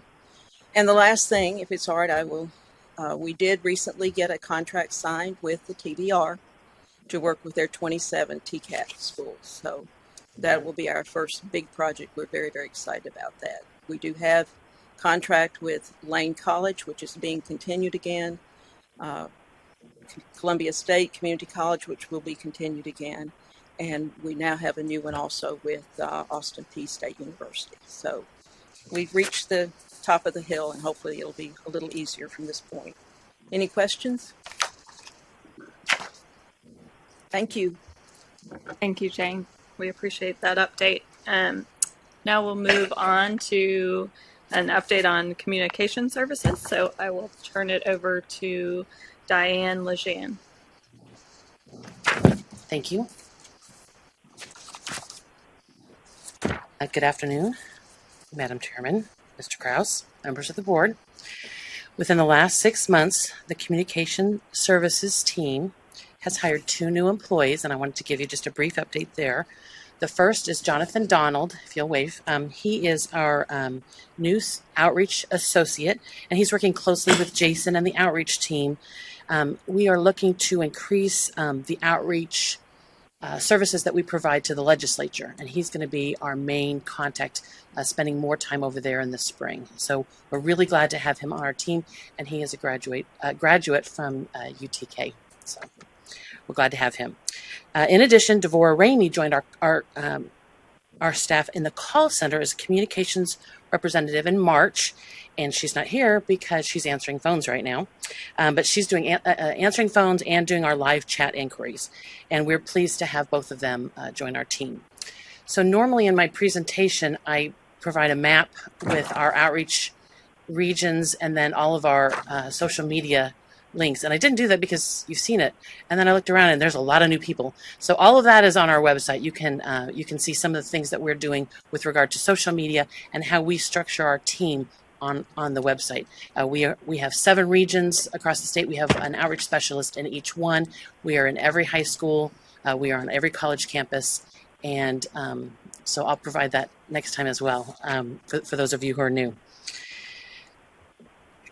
Okay, so I'm in section 2D now, and the first item is just a listing of the types of presentation that the outreach staff has requested to make throughout the year.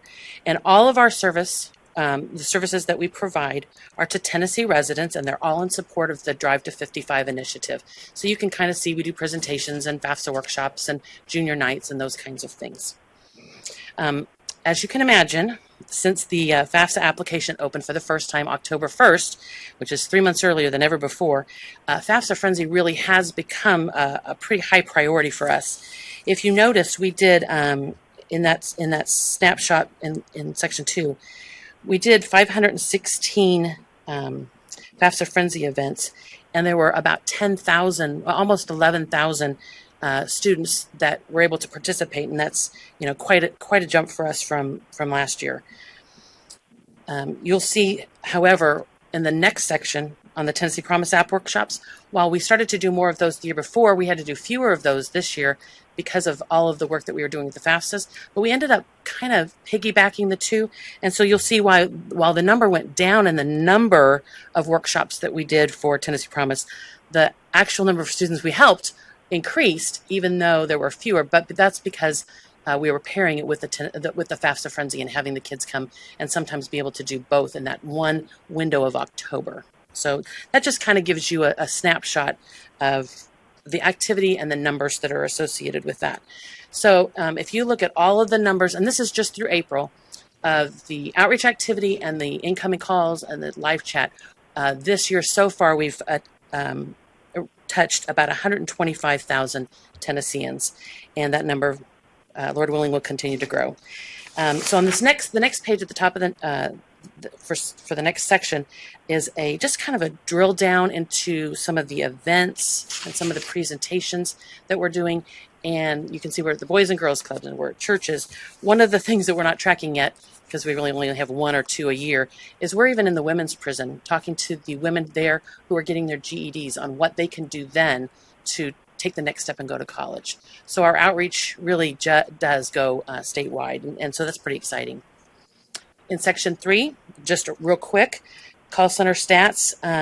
We continue to talk to the students and the parents and the high school counselors and the financial aid administrators, and we still do that through the same 3 methods with the phones, the live chat, and the email. So that just gives you a kind of a picture of what those numbers look like. So let me give you an update. A lot of talk today about the FAFSA Frenzy. And so we partnered with TSAC and with Department of Ed and the different partnering organizations across the state, as well as Karen from Vanderbilt, Karen Hauser, as a representative from TASFA, and Darylyn, she's already left, but she helped us as well in trying to increase the number of events happening on the college campuses as well. So in January, Governor Haslam declared Thursday, January 12th, to be Tennessee FAFSA Frenzy Day. That was pretty exciting for us. Out of our office, in that one specific day, we coordinated 188 volunteers to be in 175 high schools doing these FAFSA workshops. So this effort was a last-minute push because the deadline for the Tennessee Promise students was the 17th, 5 days later. And we really I feel like we had a really great turnout. You see by the numbers that we continue to increase year after year, and so we definitely plan to replicate this program next year. Number 5, I'm going to give you an update on the dual enrollment grants. This is brand new for us, like literally April, so last month. In mid-April, we coordinated for the first time 3 dual enrollment grant events. We had attended these type of events before. However, this was the first time our office lined up this type of event. We coordinated with the high school counselors at 3 Tipton County high schools, Covington, Munford, and Brighton. And besides our staff, we had representatives from UT Martin, TCAT Covington, and Dyersburg State, as well as the school's Ready staff member, the high school counselor, the principal, the director of counseling for the school district, and the Tipton County director of schools. All of us were there. All of us presented. We each got about 5 minutes, and just to talk to the kids and the parents about the benefits of dual enrollment and taking classes while you're in high school that count towards your college degree, and answered really a lot of questions. So in these first 3 events, we had about 300 students and parents there. So we felt really, really good about that. We're looking to see how we can do something similar in other counties. Yes, sir. If I would just throw out there kind of the reason we tried that.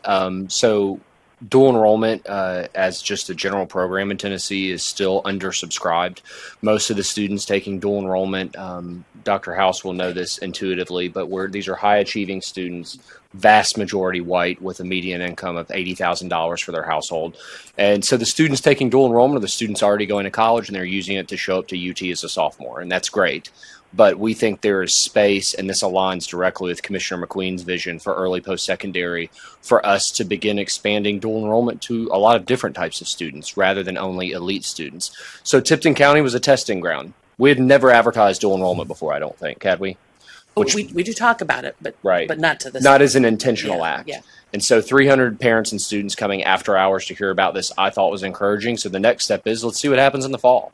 Is there a bump in Tipton County? I think there probably will be, and then we'll move from there. But it was an example of us trying something in service of our mission to increase the number of Tennesseans with a college degree. And Diane and Jonathan did a great job of just kind of going out there and trying something new that people received really positively. So I appreciate you guys greatly. Okay, number 6, ECMC nights. So we did this event in partnership with ECMC and the Advise Tennessee staffs, and actually the Advise Tennessee staff with TSAC coordinated the entire event, and we just showed up to do the financial aid presentation.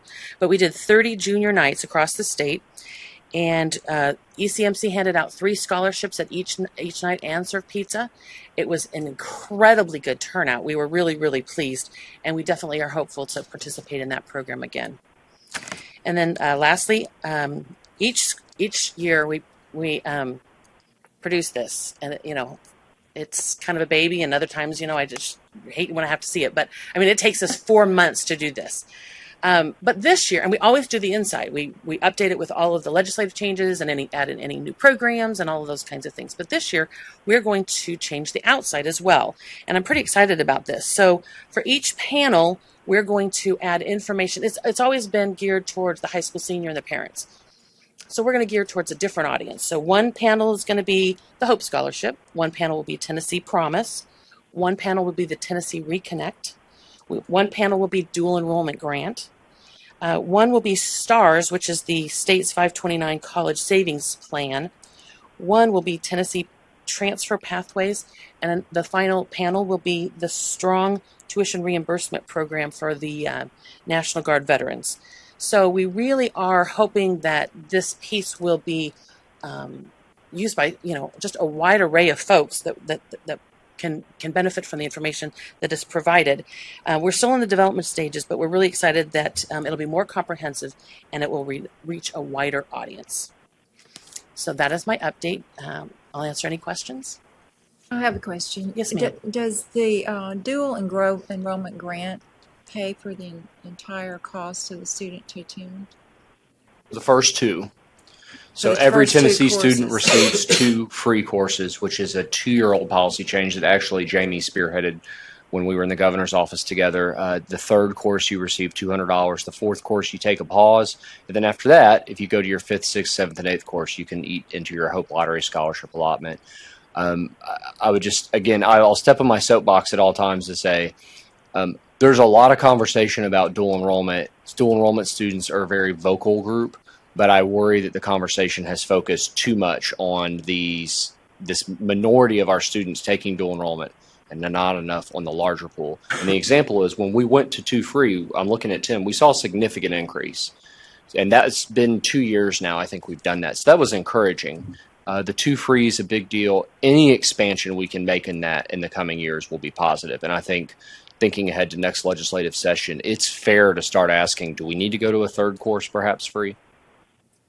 One other thing that we learned while we were doing these events in Tipton County is that a lot of the colleges are stepping up and they are meeting the difference. So UT Martin and Dyersburg State actually pay for 3 and 4, whatever the difference is. And I'm sure that there's a lot of colleges across the state that are doing that. So that was really, really encouraging. But in that amount that's covered, I don't think books is covered. So the student is on their own just for their books. But like I said, I think a lot of colleges are going to meet that need.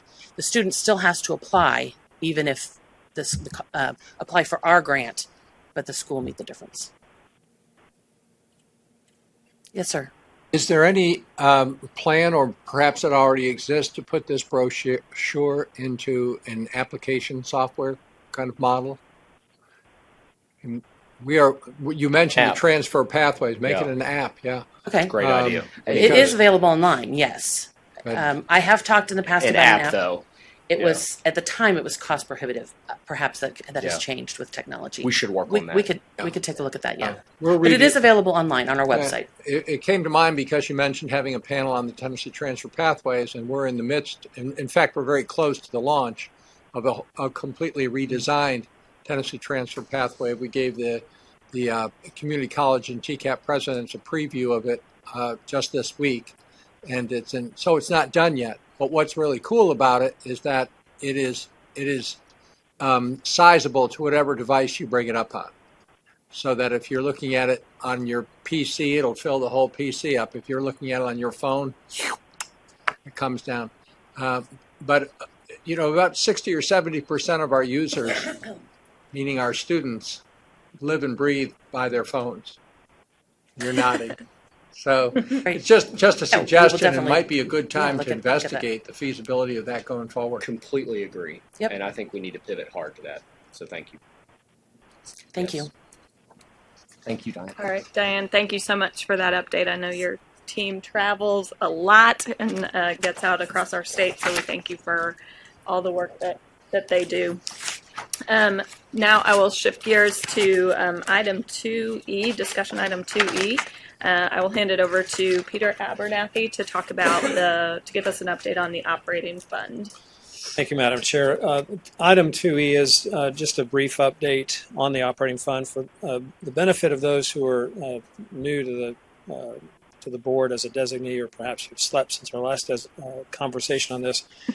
As a guarantee agency, we were required to manage two different funds for the loan program, the federal fund and the operating fund. Both funds had different kinds of revenues that could be deposited into each one, and certain kinds of expenditures that can be made out of each one. Another difference, though, between them is that the federal fund, money in that belongs to the federal government.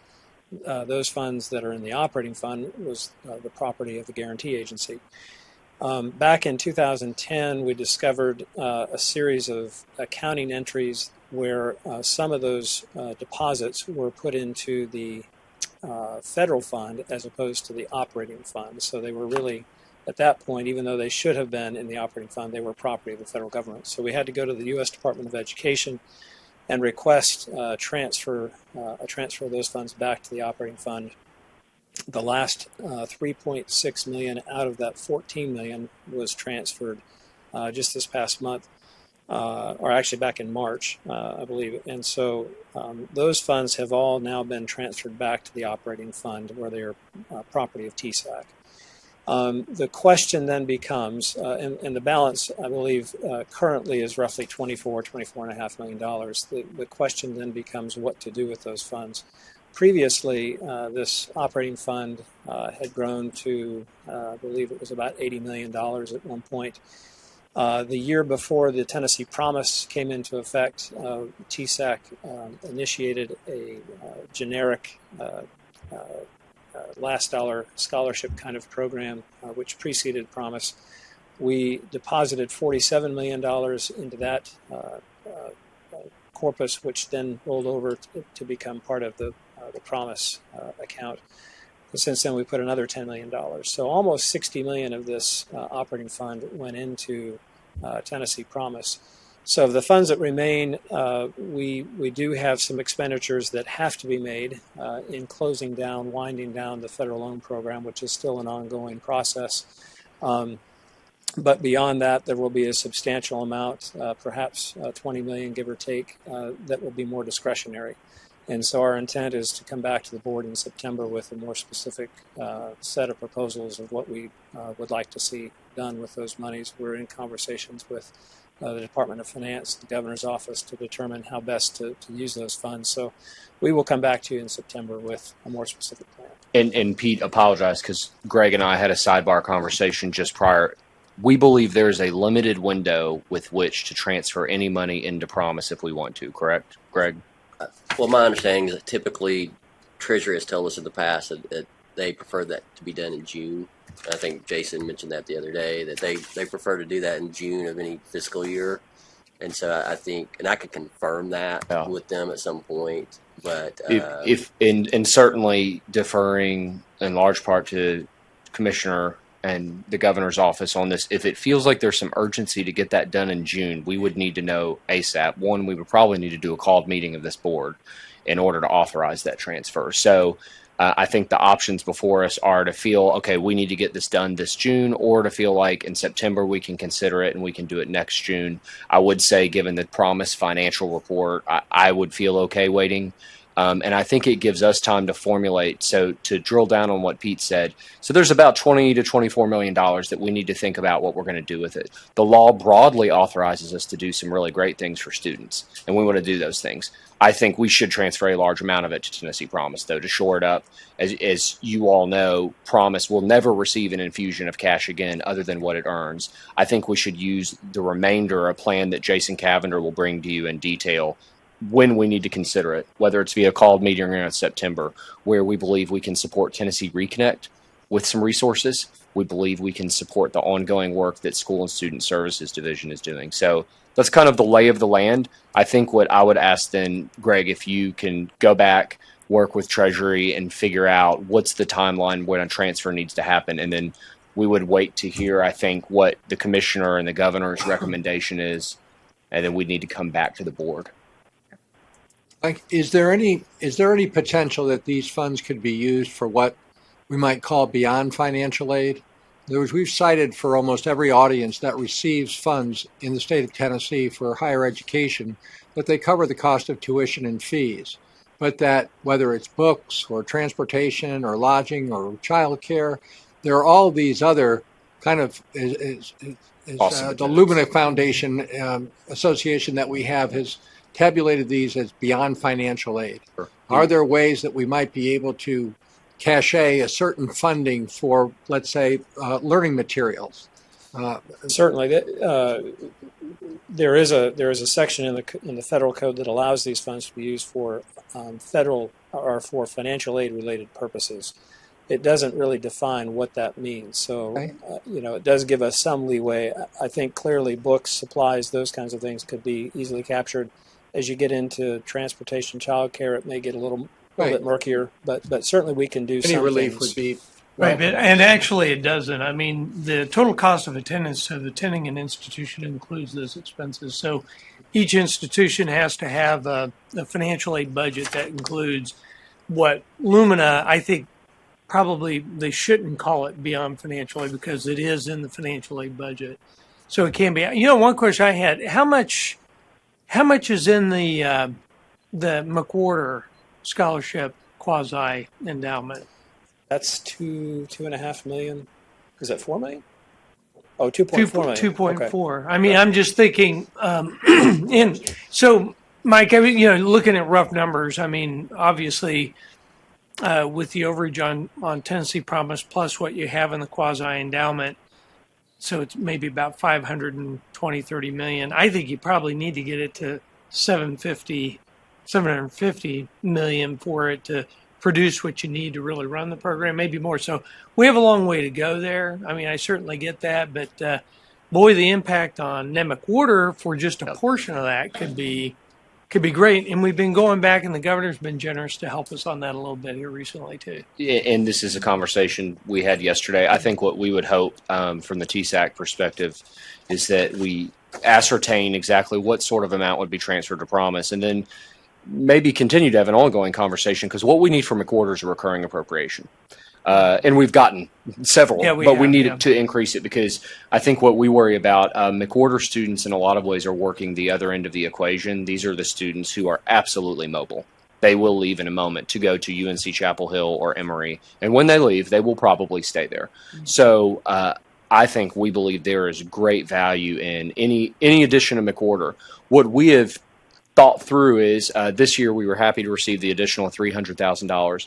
Another $500,000 on top of that significantly increases our capacity, and that's something we would love to continue talking about for the next budget. We agree, though. McWhorter is a program that we may need your help, by the way, in advocacy. It gets lost sometimes in the mix, but it's important. And just for the board to know, it's a matching program. The institutions equal match that, so it leverages institutional investment on that. But I'd say, I would affirm you on your priorities. I mean, I think, promise, if we could add McWhorter in there, reconnect, and then the services, institutional services, I think would be good. And it's not, to me personally, that's a whole lot of money. But I realize it's not a whole lot of money when we're talking about these programmatic issues as well. So, Madam Chair, could I ask a question, and don't mean to go away from the positive comments that have been made concerning, but do we know how this series of mistakes were made? Number one, where they were deposited in the wrong account, and two, did the federal government pay us any investment income off those funds for the 7 years that they maintain our proceeds, I guess, state's proceeds? Yeah, those are great questions, and I'll defer Yes, to sir. the executive director on that. We are aware of the chain of events in painful detail, and it was a multi-year saga that has only recently been resolved. We feel very positive about the outcome.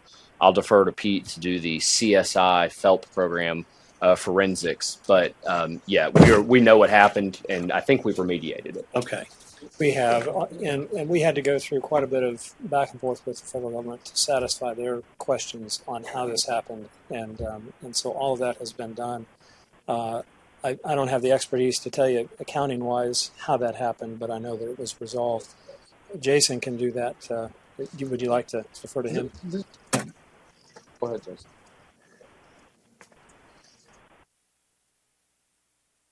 Jason Cavender, Chief Fiscal Officer for both agencies.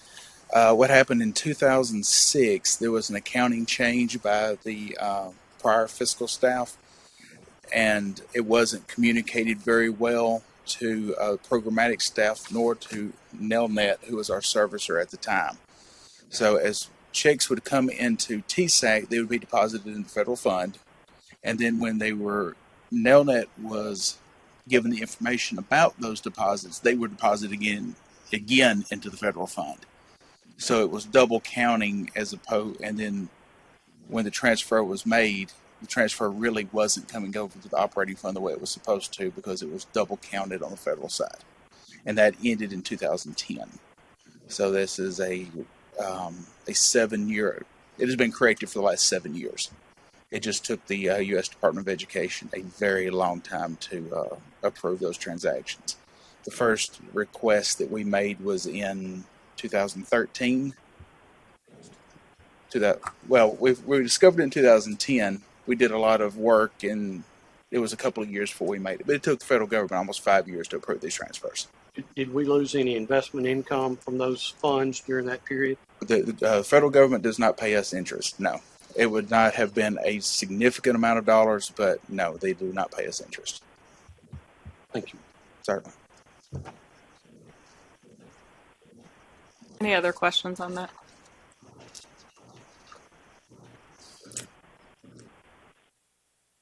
Ready to switch? Okay.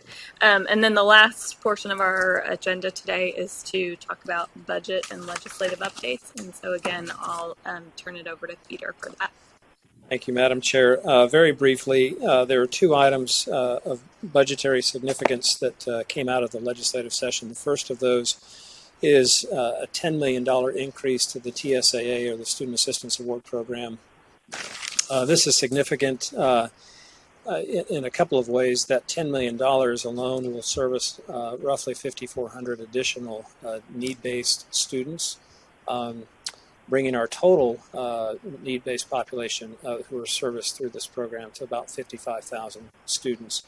That increase, which of $10 million, brings us to a little over $97 million in appropriations and lottery funds that are used for that. And that's an increase, I think, of about $40 million in the past 3 or 4 years. So it's really taken off lately, and so we're very grateful, of course, to the budget, or to the governor's office and the legislature for bringing that about. The other increase was to the NEMBIC Quarter program, which Mr. Kraus mentioned just a minute ago. That was a $300,000 infusion. If you'll recall, the board also approved over the last couple of years a transfer of additional funds from some loan scholarship programs that have been very underutilized in the past number of years. So the combination of this $300,000 increase and the couple of transfers that were made, we now have about a $1.3 million appropriation to McWhorter, which allows us to serve about 450 students. And only about 3 or 4 years ago, we were servicing about 200 students. And what that means is roughly 50 students per cohort, so 50 freshmen, 50 sophomores, and so on.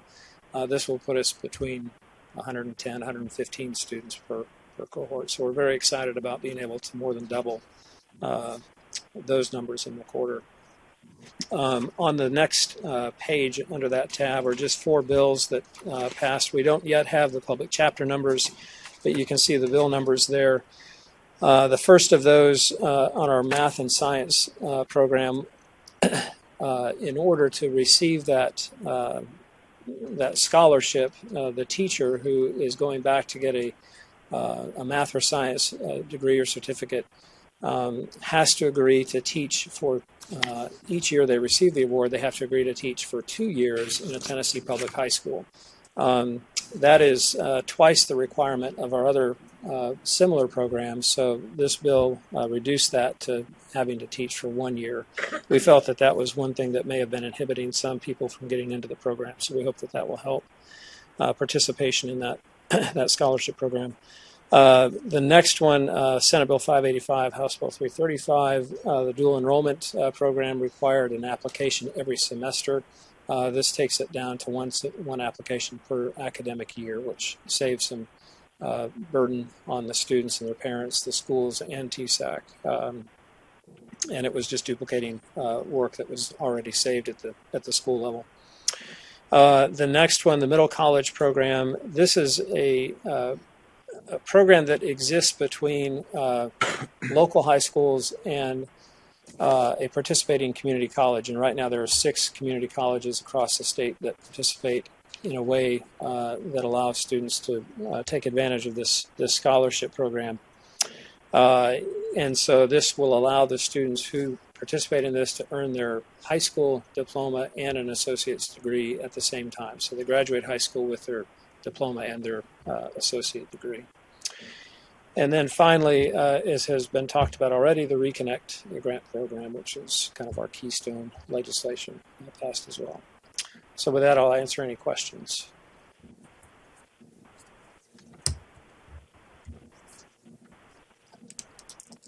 All right, thanks, Pete.